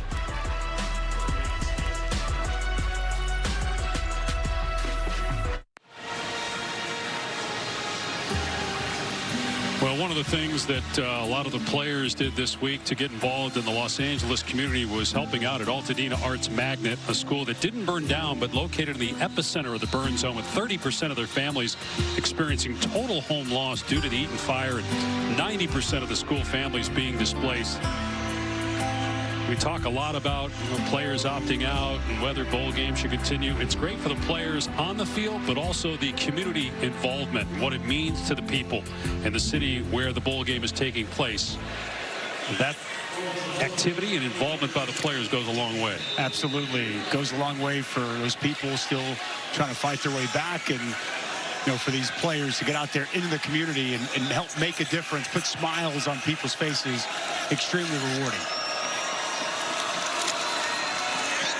Adam Mohammed, the ball carrier, at a gain of about 5. Damon Williams with 4 touchdown passes, the most ever, tying the most ever in a bowl game for Washington. 4 different receivers. And spread the ball around, finding open targets. We've had 2 different receivers with their first touchdown of the year. The true freshman, Raiden Vines-Bright, and then Quentin Moore, the tight end, with that most recent touchdown. Both came into the night without one. And both here early in this third quarter already with a touchdown on the board. Williams will run it here. And steps out of bounds near the line to gain. Did enough to get the first down at 39. A 6-yard run. Seen that a couple times now. Just a quarterback sweep to the boundary. Nice job by Mohammed, just getting enough of the linebacker to help spring Damon Williams to get to the edge. Mohammed bottled up, not much, maybe a yard. Well, it's year 2 for Jedd Fisch as the head coach here at Washington. His name has been mentioned for jobs that have already been filled, but obviously there's a big job open right now at another Big Ten school, Michigan. Fisch, a former assistant under Jim Harbaugh, early in Harbaugh's tenure there back 10 years ago. And we'll see, but look, he's done a terrific job. And obviously, Kalen DeBoer got this team to a national title, but they were making the transition after that from the Pac-12 to the Big Ten. And they're certainly in the mix as one of the better teams in the league. Williams hoists that out of bounds. And they've got a lot coming back on both sides of the football. A lot of talent that Jedd Fisch brought over with him from Arizona. A lot of talent. Some of the recruits that he was recruiting to Arizona, including Damon Williams, came with him whenever he made that switch from Arizona here to Washington. And it does feel like we saw that improvement year 1 to year 2, likely to continue into year 3. And when you have success, your name's going to get mentioned for other jobs, but we asked him about that, said that no players have asked him about it, and he said he made a point to the players, don't let the outside noise affect you, and he told us he's very happy right now at Washington. Williams in trouble on 3rd down and 9, and he's sacked by Phelps to force a rare punt tonight for Washington.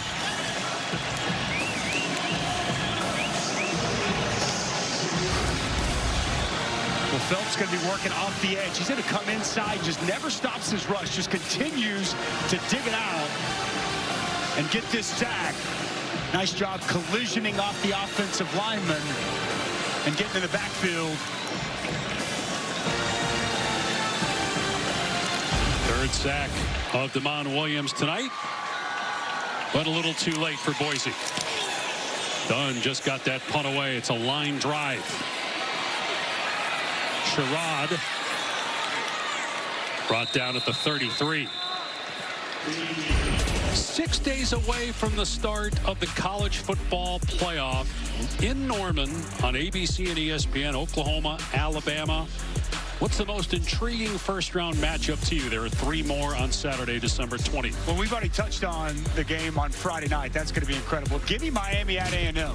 We were at College Station earlier this year. That's one of the best home environments in college football. It's going to be out of control next Saturday, 11 local, noon Eastern.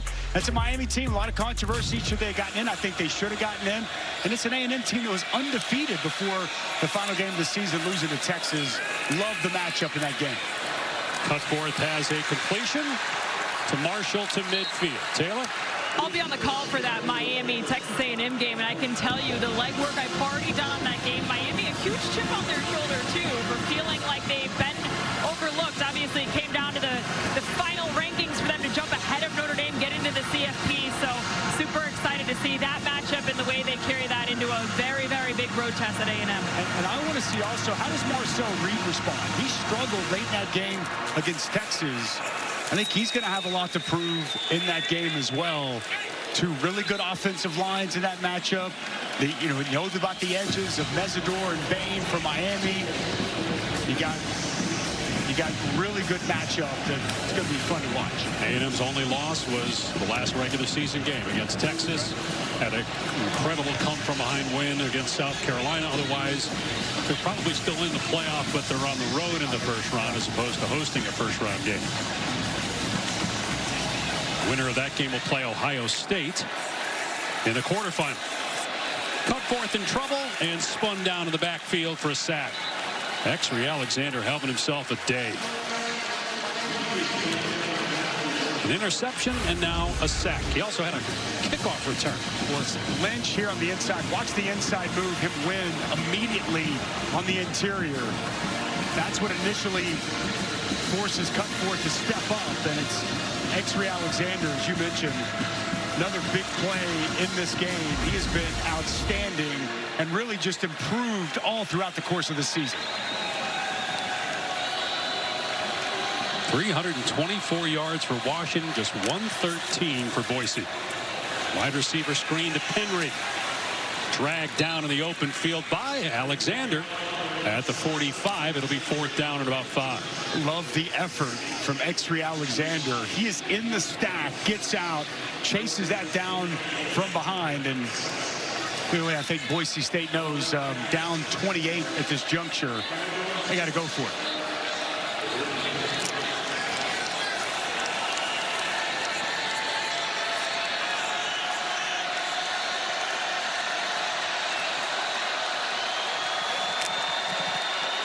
And some movement. Everybody pointing at each other.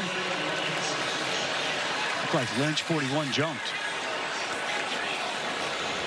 Offside, number 41, defense, into the neutral zone, calls the offense to react. 5-yard penalty results in a first down.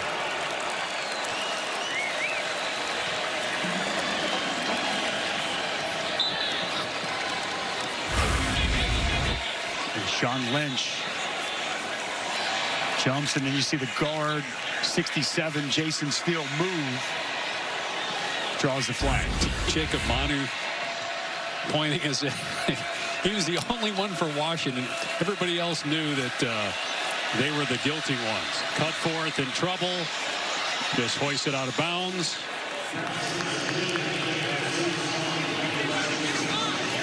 Just trying to be a good team player, Dave. Trying to lobby for a call for his team. Yeah, I get it. They're just the other 10 guys were like, no, we got that.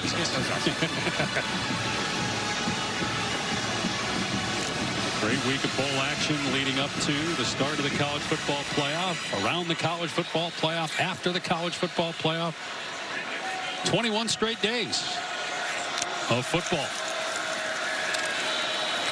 On the perimeter, Sherrod.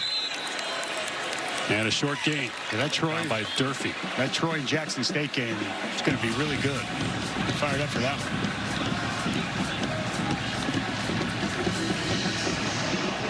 Third down and 8. 4-down territory, trailing by 28.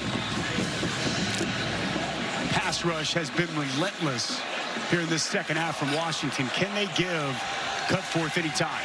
Check that 3rd and 6.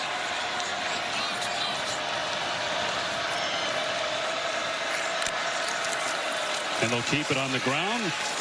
And they get maybe a yard with Sherrod. McLaughlin in there on the stop, the leading tackler for Washington, along with Alinius Davis. Boy, Alinius Davis has been extremely active. Just a sophomore on the interior of this Washington defense. We've seen him on several different pass rushes, get home, apply pressure, holding the point inside, playing really well tonight.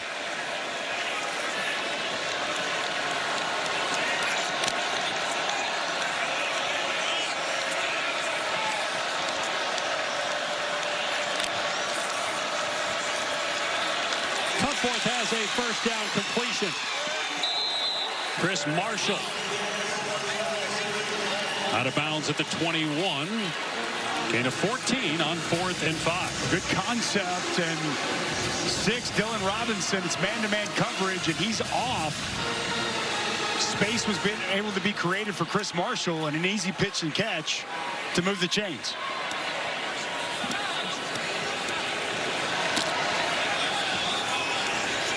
Boise playing in its 2nd LA Bowl in the last 3 years. First time that Washington has been in the bucked-up LA Bowl. Cutforth on the throwback, and it's dropped by Penry with Leroy Bryant bearing down on him. Little throwback screen. I like the imagination, but it's extremely well read by Leroy Bryant. Even if that ball is caught, it's going to be catch tackle. Prepared, ready, and able to react with what he got. Very well played there by Bryant.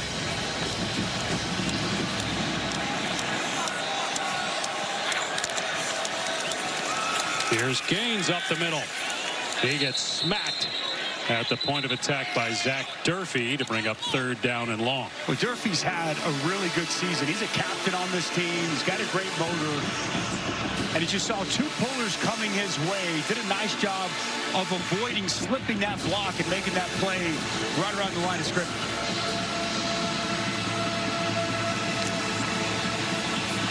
Look at that. Just unable to run the ball tonight, Dave. And again, as we talked about, that's kind of the bread and butter, how they get this offense to have rhythm and how they get it to flow. Cutforth on the rollout, completes it, but short of the line to gain by handful. So Penry out of bounds at the 17-yard line. So 4th and 5 again.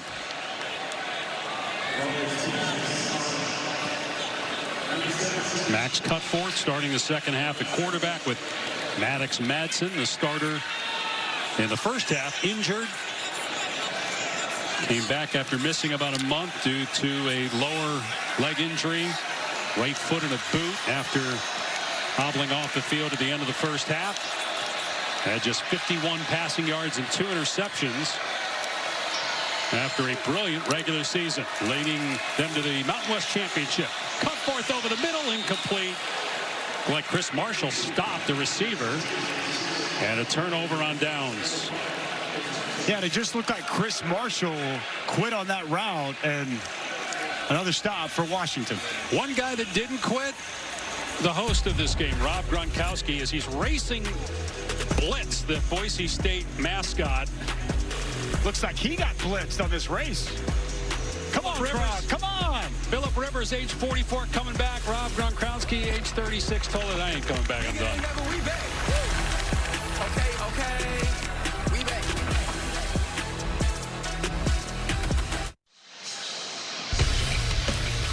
Well, it's been 4 touchdowns and 4 touchdown passes for Damon Williams Jr. Sidestepping the blitzer, finding a wide open Denzel Boston for the first touchdown.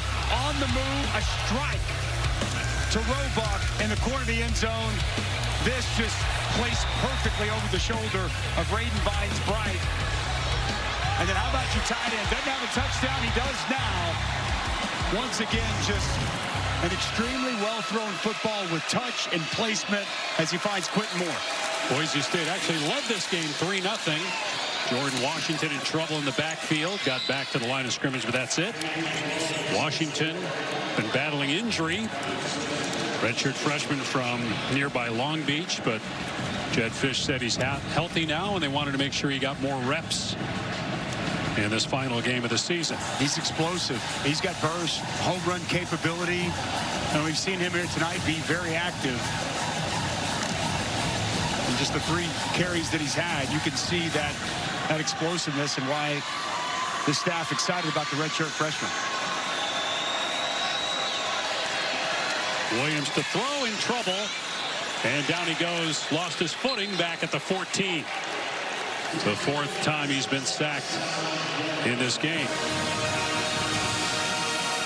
So he's got 4 sacks, but also 4 touchdown passes, just 7 incompletions, over 200 passing yards for Damon Williams Jr., a guy we'll be talking about a lot next year for the Washington Huskies. This presentation of college football on ABC will continue after these messages and a word from our ABC stations.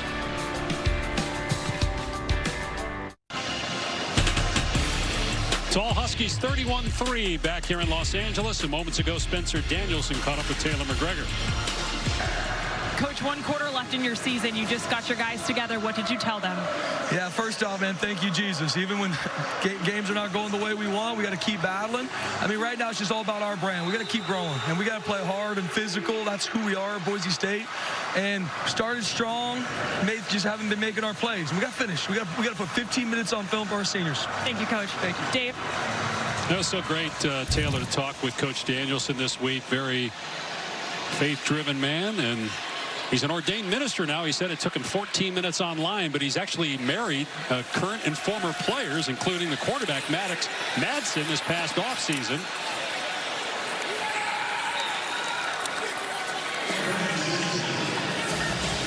Check that he will be marrying Maddox Madsen. That's going to be in March. But Braxton Feely, who got married this past offseason, second-team All-Mountain West performer. Coach Danielson officiated that wedding and many others. He's got a great energy, man, to him, and you could tell these players love to play for him.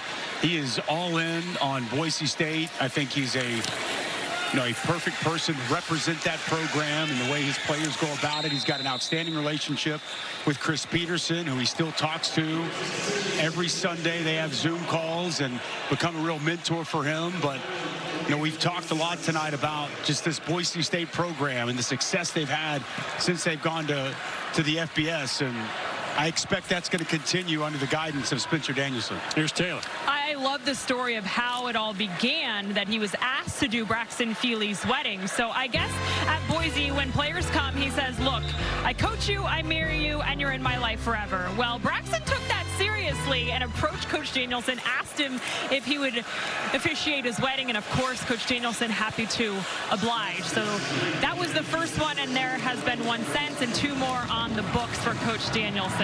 So certainly speaks highly to how much they think of his coach. And should that day come for Taylor McGregor, we've got somebody to officiate the wedding. I did ask him that. He told me before the game today, hey, seriously, if you need me one day, I said, well, you just have to find Mr. Right. But or Dave, if you've got 14 minutes and you want to become an ordained minister, maybe you. Yeah, watch out, Dave. Could step in that role. We'll multitask here in the 4th quarter, call the game, and pull up that website for me, would you?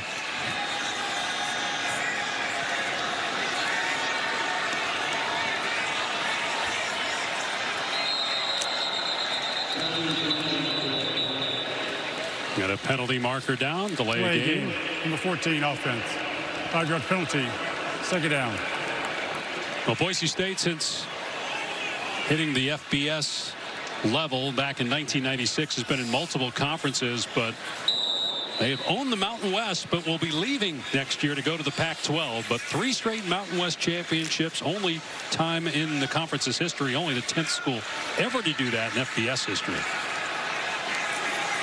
A program that's used to winning, 28 consecutive winning seasons, longest active streak in the country. That pass is caught for a first down by Marshall and tripped up at about the 30-yard line. Pressure brought here by Washington.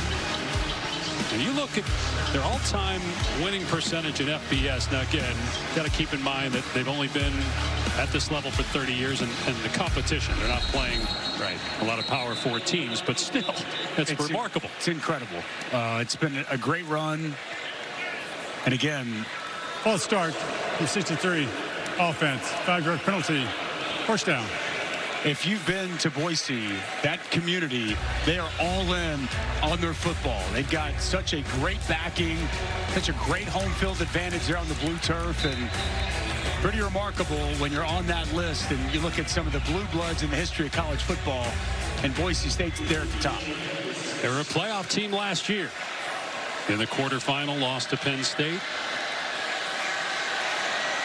And Coach Danielson said it was really difficult after the Week 1 blowout loss to South Florida, because when you have a non-conference loss like that, as Sherrod makes the catch out in space and knocked out of bounds, then immediately the pressure's on, because you're trying to get back to the playoff. Pressure's on the players, it's on the program. Everybody's talking about they got beat 34-7. He said it was really hard, but he said out of danger in the storm, we became dangerous, and they became a much better team because of it. Cut forth, backing up, looking downfield, and caught by Gaines. It'll be third down and long. They did become dangerous, and they did it without their starting quarterback, who went down to Fresno. A 2-game losing streak there before the end of the season. He said, we were left for dead, but this team just kept swinging, kept fighting, and conference champions once again. He's incredibly proud of this team, their grit, their toughness, and the way they found their way to come through and win a championship in the end. Good throw by Cutforth. First down and goal. Capel's pulling it in for a gain of 23. And a big reason why they're able to do that, Max Cutforth, his best throw of the night here as he locates the top target, Capels. Pressure up the middle. Cutforth able to elude the sack. And another jump ball in the end zone, and it's intercepted by Bryant. Third interception for Washington's defense tonight.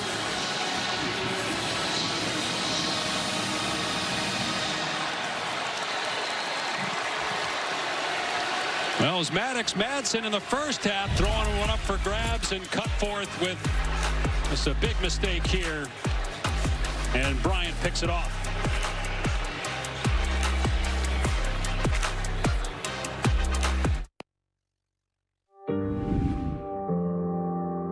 We need your help. I need your help. We need money for research. It may not save my life. It may save my children's lives. It may save someone you love. And it's very important. It's V Week at ESPN as we partner with the V Foundation to highlight the urgent need for cancer research. It's game-changing research that helps save lives. If you're able, give now at v.org/donate. 100% of donations go directly to cancer research.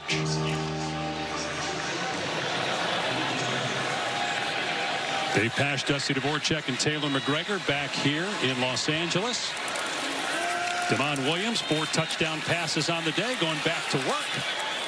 And running his way back near the line of scrimmage, maybe a 1-yard gain. Braxton Feely on the takedown. Braxton Feely, second team all-conference. He really has had an outstanding senior season, been a force inside for this defense, and nice job getting Williams to the ground after he slipped.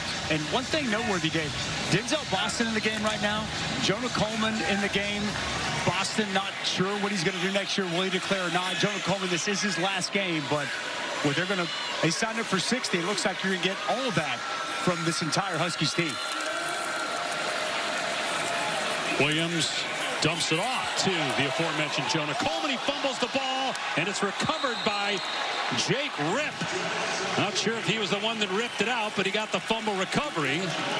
The first takeaway for Boise State. Well, it's about effort to the football. And this Boise State defense has been great this year, taking the ball away. And sometimes you got to give a little extra. Watch Roman Kaywood come from behind, wind up with that right arm, and jar that ball loose so that Jake Ripp can get on top of it. Continuing to play, give everything you got. That's what Spencer Danielson said he wanted to see from his football team. That's exactly what he got from Kaywood.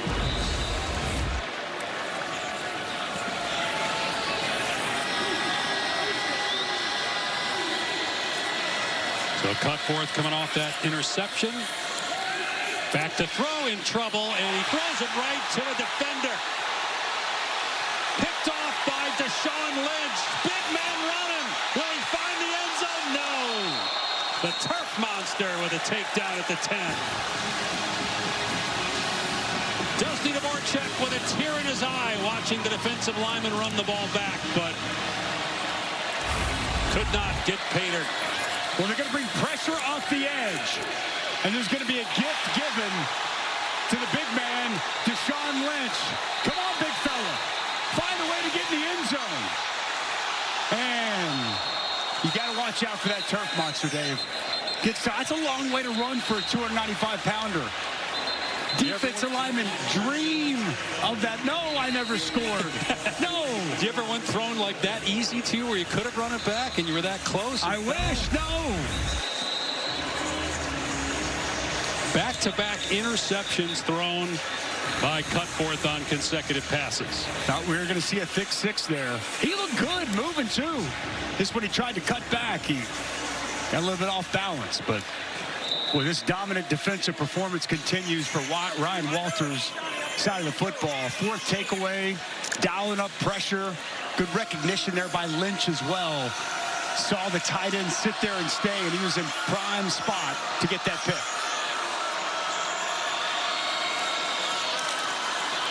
And that dropped by Omari Evans. They're trying to set up the wide receiver screen. And again, you look at the guys out there on the field. Same offensive lineman. Denzel Boston still in the game. Jonah Coleman in the game as well. Just fumbled it on the last possession. Pretty interesting in a day and age where you see players opting out. I appreciate these guys say, you know, we're going to finish our season. We haven't seen Jonah Coleman find the end zone yet today. I'm surprised we haven't seen a bigger attempt to give him the ball in the red area. There's going to be a double pass. Boston throwing it back to the quarterback, Williams, and Boise State was all over that. Jeremiah Irby in coverage that time. Still a positive play. It'll be 3rd and goal. Jed Fish reached into the bag of tricks. A little double pass there. Denzel Boston showing off his arm. It's well defended outside there by Boise State. Irby didn't bite on it. Boston had a touchdown pass earlier this season against Illinois. Also has a punt return for a touchdown and 11 receiving touchdowns, including 1 tonight.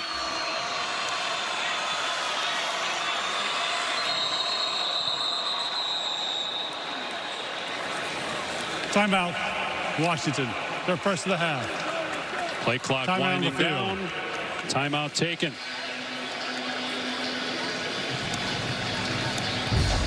Well, here's the pick that set up the prime real estate. It's Rashawn Clark on the pressure, and it's Deshaun Lynch with the pick. Looking smooth running down the field until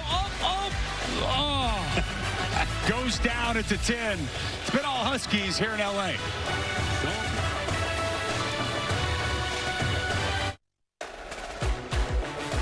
The Bucked Up LA Bowl is brought to you by Pollo Campero, official chicken of the LA Bowl. Order today at Campero.com. College football playoff 2025 starts next Friday night. First round action finishes in Eugene, Oregon, and James Madison. Of the 2 group of 5 teams left, who has the better chance to pull the upset, James Madison or Tulane at Ole Miss? Well, I think it's an uphill battle for both. I mean, I think both are pretty significant underdogs, but I'd say Tulane. The second time they get a crack at Ole Miss. They lost by 35 the first time, but I like both of the home teams in those matchups. 3rd and goal. And this is a walking touchdown for Jonah Coleman in his final game as a Husky.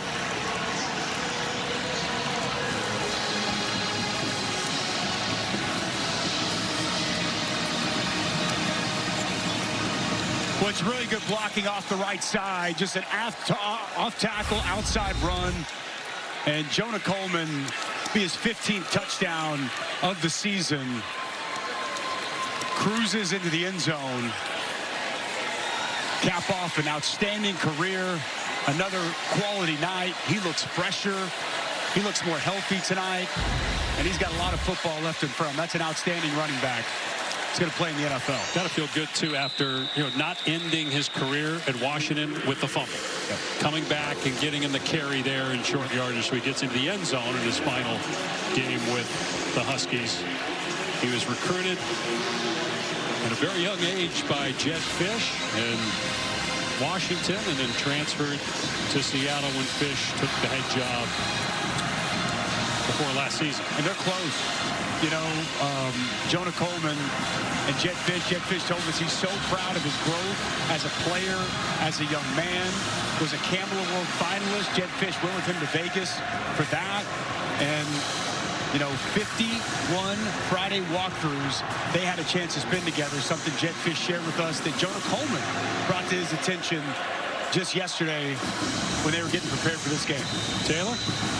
When I was talking to Jonah Coleman this week, he told me he wasn't sure exactly how he would feel going into this game, but assumed there would be some type of emotion. It was important for him to play in this game, he told me, because he wanted to cap off his college career, but also pay respect to Jed Fish, a man who has meant so much to him. You talked about how he was originally recruited to Arizona. That Arizona program was 1-11 when Jed Fish convinced him to come play for him. He sold him on a vision. He said, I will help make you a pro. And now that dream is turning into a reality, and all of that coming to fruition tonight. Yeah, Coleman, the guy that battled some injury this year at the end of the season. He had 30 total rushing yards in his last 3 games played, but 85 tonight and a touchdown, 7 yards per carry.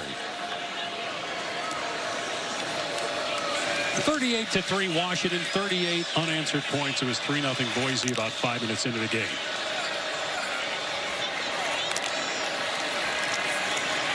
Pass behind, the target louder, incomplete. Now, we showed you that bracket. We mentioned there are 2 group of 5 teams. Obviously, Boise State is a group of 5 school struggling tonight against the Big Ten school. What are your thoughts on how the group of 5 should fit in going forward with the college football play? Well, I'm going to be intrigued just in general. What does it look like, right? They got the extension. December 1st was the deadline to figure out what the future CFP format was going to look like. That's going to go past the national championship game. I think there's a lot of speculation. Will we see more teams in? I'm just curious with the automatic qualifiers. Will there be qualifying rankings to be able to get into those spots? Meaning, previously in the BCS era, to make one of the January for the New Year's Six Bowls, you had to be inside the top 16 if you're a group of 5 to get one of those automatic spots. Will there be qualifiers, and not just for the group of 5, but for anybody? Do you have to be a certain ranking to be able to garner if they're going to continue to have the 5 automatic qualifiers for the highest ranked conference champions? I think that's something that needs to be taken a look at, because the reality is we want as many of the best teams as we possibly can get in the playoff. And we're not getting that this season. To me, it's not even necessarily a group of 5 discussion, but when we've got teams at the back of the top 25. 72 offense, 5-yard penalty, 3rd down. And a team like Notre Dame that's sitting there at number 11, they're left out. I think it is something you need to take a look at. And the reason there are 2 group of 5 teams is because really the tiebreaker situation in the ACC. Correct. And what I'd love to see is since the committee's picking outside of the group of 5 highest ranked team, they're picking the other schools that are at-large teams. If there's a tiebreaker situation in the conference for a team to get into the college football playoff or to play in the ACC championship game, for example, why don't they pick the teams rather than getting to the 5th tiebreaker and Duke ends up getting in, and if they lose, the ACC doesn't get a team. Thankfully for that conference, Miami got in as an at-large, as that is intercepted again by Bryant, his 2nd pick. And the third thrown by Cutford. The highest-ranked teams in a conference in a tiebreaker situation should play in that conference championship. It should be that simple. As we see yet another takeaway from this Washington defense, Leroy Bryant climbing the ladder, an acrobatic pick.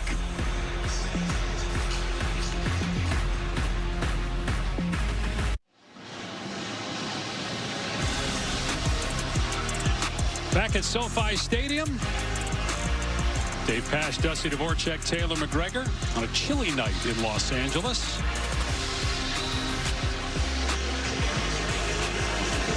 Washington with 5 interceptions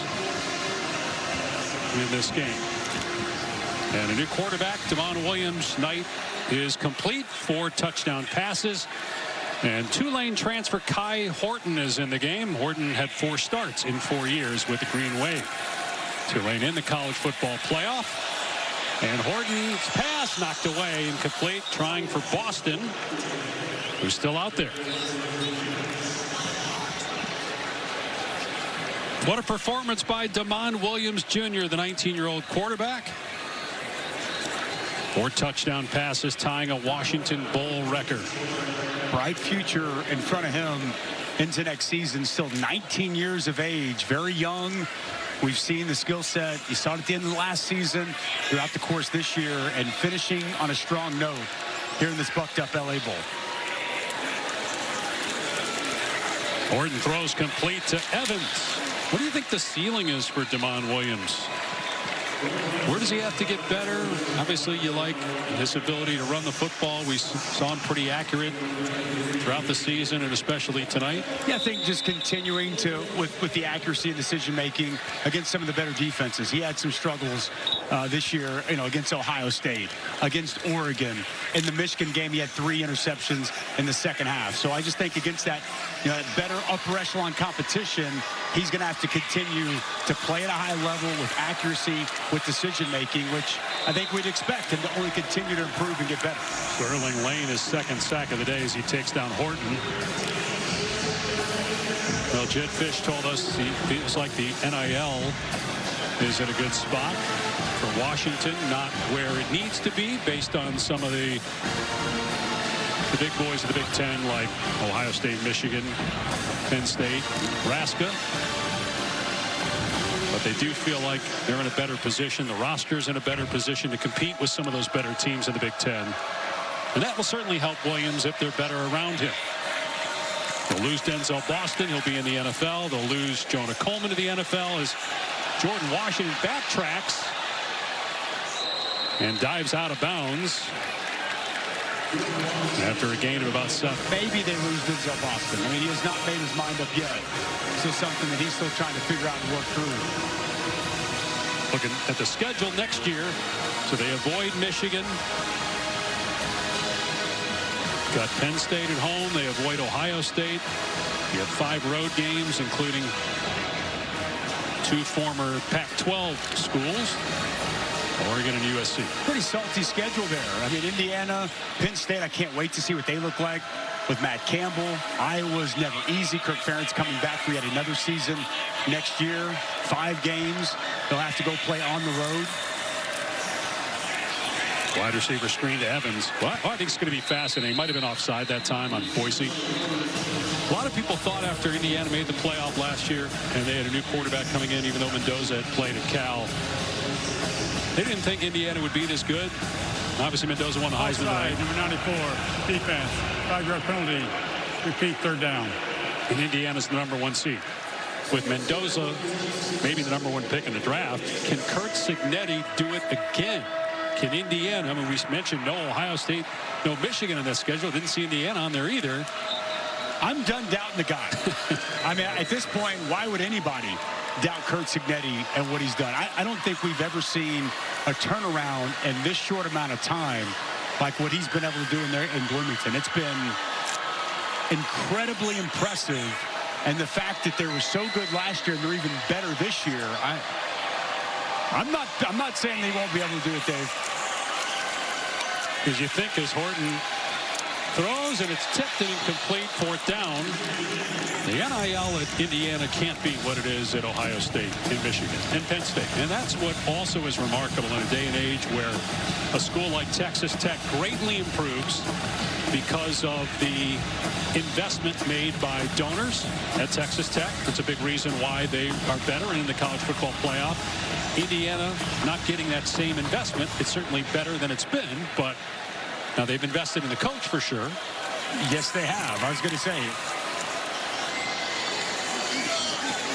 I don't know exactly what their NIL situation is, but they're selecting good players and they're developing those players. And boy, the proof's in the pudding. I mean, they have been incredible through 2 years. 23-1 now with him as the head coach. Remarkable. We'll be back in 10 seconds after a message from Ally. An awesome teammate is the key to victory. Just like Ally can be your teammate, helping you spend and save. Ally, the bank that's your ally. Back to you. All right, Kevin, you'll be a busy man over the next few weeks. Fernando Mendoza, the first Indiana Hoosier ever to take home the Heisman Trophy in his first season in Bloomington. Dylan Riley out past the 15. Is that how you saw it? Do you think Mendoza would win tonight going in? I did. I think there's a case to be made for Diego Pavia. Again, talk about guys that have done remarkable things the last 2 years. For Clark Lee to identify those guys who are in New Mexico State, bring that staff in, bring Diego Pavia in. And really, I thought he put that team on his back with what he did on the field, the leadership, the swag. So I actually would have made a case for Diego Pavia, but I think Fernando Mendoza more than deserving to be the winner of this year's Heisman Trophy. I just thought in big moments, big situations, he really stepped up and made big plays. You think about the final drive, that marquee pass at the end of that Penn State game. It was also late against Iowa. That game's tied 13-13, 3rd down. He throws a touchdown to Surratt. Watching that Big Ten championship game, biggest moments, biggest plays, he's placing the football exactly where it has to be. So, yeah, I expected he was going to be the winner, but I also thought you could have easily made a case for what Diego Pavia has brought to Vanderbilt as well. 2nd and 8 here for Max Cutforth, who's thrown 3 interceptions here in the second half. And almost 4, and it was almost the second for Alexander. He had one in the first half against Maddox Madsen. It's a really nice zone drop. It's good depth. Anticipating this route, feels it coming in, and just unable to bring that in. He's going to get some heat for that when they go back and watch this. He can get a little bit busted up on in the linebacker room. But he's played excellent, as have many of these Huskies defenders throughout the course of this game tonight. Interception and a sack on the night for Alexander. 3rd down and 8. And Boise is going to keep it on the ground. I would imagine they'll just punt here on 4th down and 6. This game essentially over. Well, they'll keep the offense on the field here. Boise will fall to 9-5. Washington will improve to 9-4. So that's a 3-win improvement in year 2 for Jed Fish in Seattle. Fish, who's been at a lot of schools. We mentioned 3 years at Arizona, also an assistant at multiple college teams and NFL teams. In fact, he worked for the Rams for a couple of years early in Sean McVay's tenure. 4th down pass over the head of the receiver, a turnover on downs, but a flag. Let's see what that's about.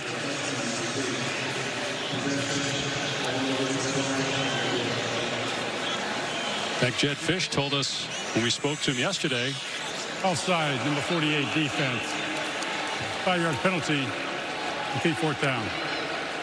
Told us Sean McVay's one of his best friends. Said when he got fired at UCLA, that when McVay created a position for him on the Rams staff, part of the Super Bowl team.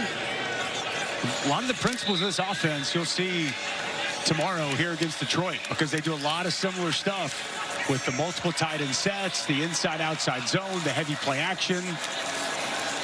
And clearly very successful with the Rams, and we've seen Jed Fish have a lot of success with that both at Arizona and now here at Washington.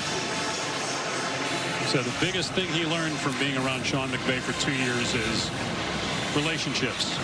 As great as McVay is as a play caller and just how he understands all three phases, it's how he relates to players. And you hear that when you talk to players in the Rams or all these coaches that have worked for Sean McVay. It's the same thing. That's the biggest impact he's had on some of these other coaches. Which is kind of interesting when you go back to Taylor's report and what you were saying also on the relationship between Jed Fish and Jonah Coleman and the depth of that relationship. Impacting a lot of these players in such a positive way and creating that bond, that relationship. That's the good stuff that we don't talk about enough in college football. That's what I was able to get from my head coach and Bob Stoops. And I think the great coaches, they're able to do that. They're able to create that relationship, that bond. There's always a respect. It's coach-player. It's not buddy-buddy. But there's a way you can go about that and still have great relationships with your players. And through some mentorship with McVay, Jed Fish has found that sweet spot. Gaines trying to get the edge.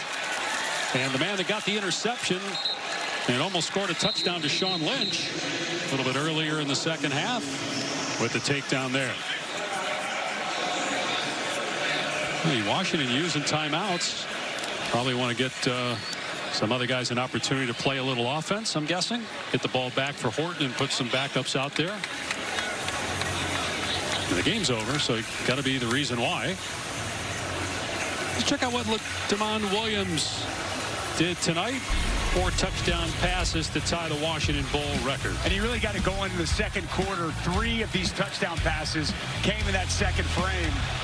Corner blitz off the edge, felt it, stepped up, blown coverage on the back end, makes him pay. I love that. Full speed running to his right, fires the strike. How about the touch and placement of each of these last 2 touchdown passes? You cannot throw it any better. Right on the hands of his targets. And a big performance once again in a bowl game. 5 total touchdowns a year ago and 4 passing touchdowns here tonight. Tonight's Capital One player of the game. Last year at 374 yards, 4 touchdowns in the Sun Bowl. Also had a rushing touchdown in that game. So matching his own mark here tonight with 4 touchdown passes. Good throw that time by Cutforth. Pulled in by Caples for a first down. And where Caples has had a very good year, he's been the go-to guy. We've seen him a little bit here in the fourth quarter, but not a huge impact when the game was still in question early in this ball game. But Cutforth has had a couple of nice passes, had a strike for a first down.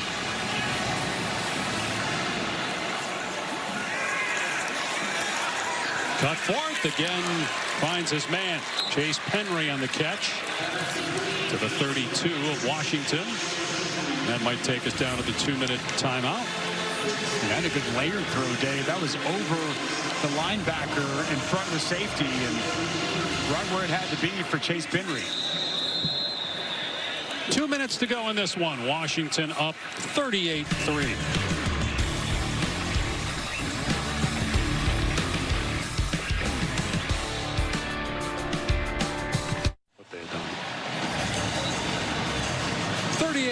Washington 2 minutes away from victory. Fans, don't forget to check out the ESPN app for the Capital One postgame immediately following the game.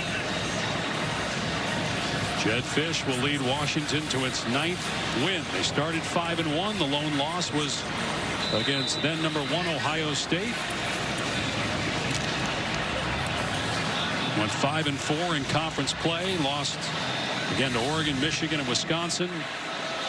Lost to Oregon the last game of the regular season, but good way to finish the year with an impressive win here in Los Angeles. And the receiver had no idea the ball was coming his way. Chris Marshall had hit him on the shoulder pad, it looked like. Elias Johnson in coverage. And Chris Marshall never quite identified this football. Elias Johnson in coverage, and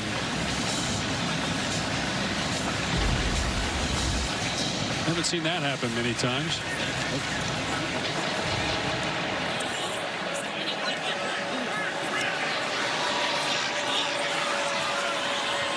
Second and 10. Boise State trying to get into the end zone for one last time in 2025. Washington bringing the blitz while Cutforth gets leveled, but he completes it. What a job by Cutforth. Got hammered, but hung in there and finds Chris Marshall. Nice response by Marshall, securing that one. The safety blitz is going to get home, and he takes a shot. But he finds an open Chris Marshall. And this time, Marshall does see and identify the football. Nice catch and a good pickup. Getting him inside the 10 after the grab. Paul Menke with the big hit there on the quarterback. First and goal. Cutforth. That hit the crossbar. No interception. Incomplete pass. Ball out of bounds. Second and goal. Good defense down the field. Wanted to throw it back and find Cameron Bates, but he was well covered. And Cutforth puts it in the back of the end zone.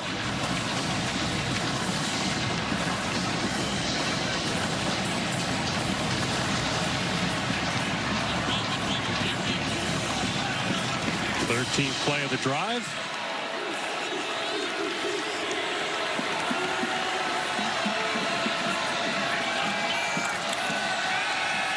Cutforth on the rollout, throws it back to Lauder, lowers the shoulder, and into the end zone for the touchdown.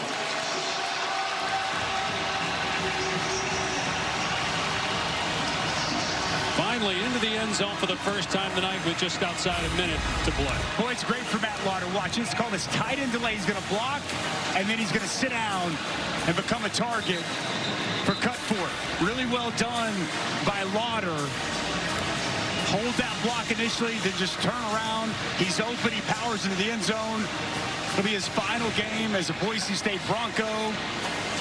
And he's going to end his career with a touchdown here in the bucked up LA Bowl.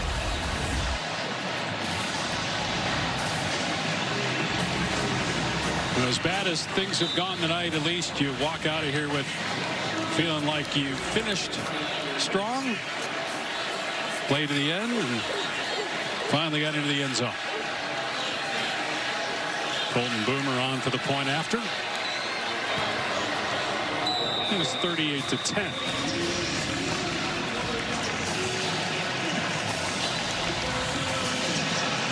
Six days away from the start of the college football playoff. We will begin in Norman December 19th. ABC, ESPN, 8 Eastern Time, Alabama and Oklahoma. 3 more games on Saturday, December 20th, starting at noon from College Station. Cannot wait to watch that Oklahoma defense against Ty Simpson and that Alabama offense. Bama's going to be a little bit healthier. Oklahoma's been one of the best defenses in the country. We touched on Miami A&M. What a great matchup. You don't typically see those teams playing. They did a home and home a few years ago, but it's going to be a couple of great environments. And then obviously a home field game for Ole Miss. I love that. That team dealing with a lot. No Lane Kiffin. The offensive staff will be there. Can't wait to see how Pete Golding has that team ready.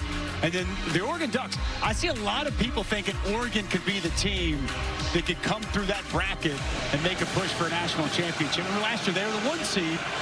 Won the Big Ten championship, went undefeated, and then got bounced in that quarterfinal Rose Bowl to Ohio State. If Oregon beats James Madison, they will face Texas Tech in Miami at the Orange Bowl on New Year's Day. You also saw that graphic there about rematches in the CFP. Alabama and Oklahoma played just a month ago. Anything from that matchup do you think could play a big role this time around?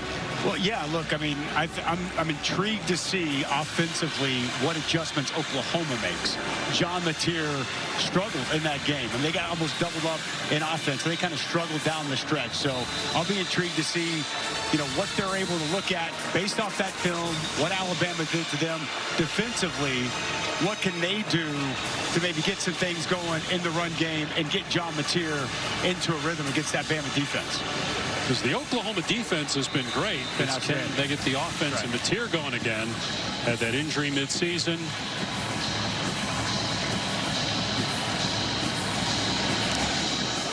Onside kick and recovered by Washington. That was Jonah Coleman.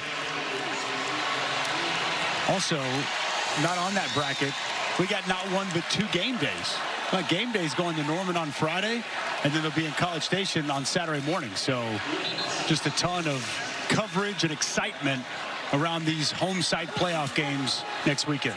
All right, overall, Indiana's the 1 seed, just beat Ohio State. Yep. Ohio State's the defending champs. Who do you think has the best chance to win the championship this year? Well, I think a lot of teams have the best chance. The team that I'm going with is Georgia. I think Georgia, the way they're playing at the end of the season, I think they're a different team than they were early on in the year. Thought that they had some real battles, and they overcame that. The defense is young, was playing better. Like the way they run the football. I think Gunnar Stockton is a gamer. I think in the biggest games, he's played his best. So it's anybody's guess. I do think it's wide open, and I could make a case for a lot of teams, but Georgia is my pick to make it through and claim the national championship. I just like the way Kirby Smart talks about the physicality of that team. I think that ultimately we see that physicality here in this playoff run. Are they elite enough on defense? They weren't early, but they were down the stretch. They were against Texas late in the season. Did you watch that SEC championship game? Yes, I did. I mean, down the stretch of the season, as a young defense, they got better and better. So we're going to find out. What about you? Who you got? I think Ohio State's going to repeat. Well, they're the betting favorites, so I don't think that that's... There's a chance that those teams could play in the semis, Ohio State and Georgia. Exactly right. Jed Fish knows it's coming or not. No, he should have known it was coming, but I don't know how many guys could sneak up right behind him and him not know that he was about to get doused. But congratulations to Jed Fish and the Washington Huskies. Just an outstanding season in year 2 of his tenure. 9-4 record, and they close out the season with a 38-10 thumping of Boise State here in the bucked up LA Bowl.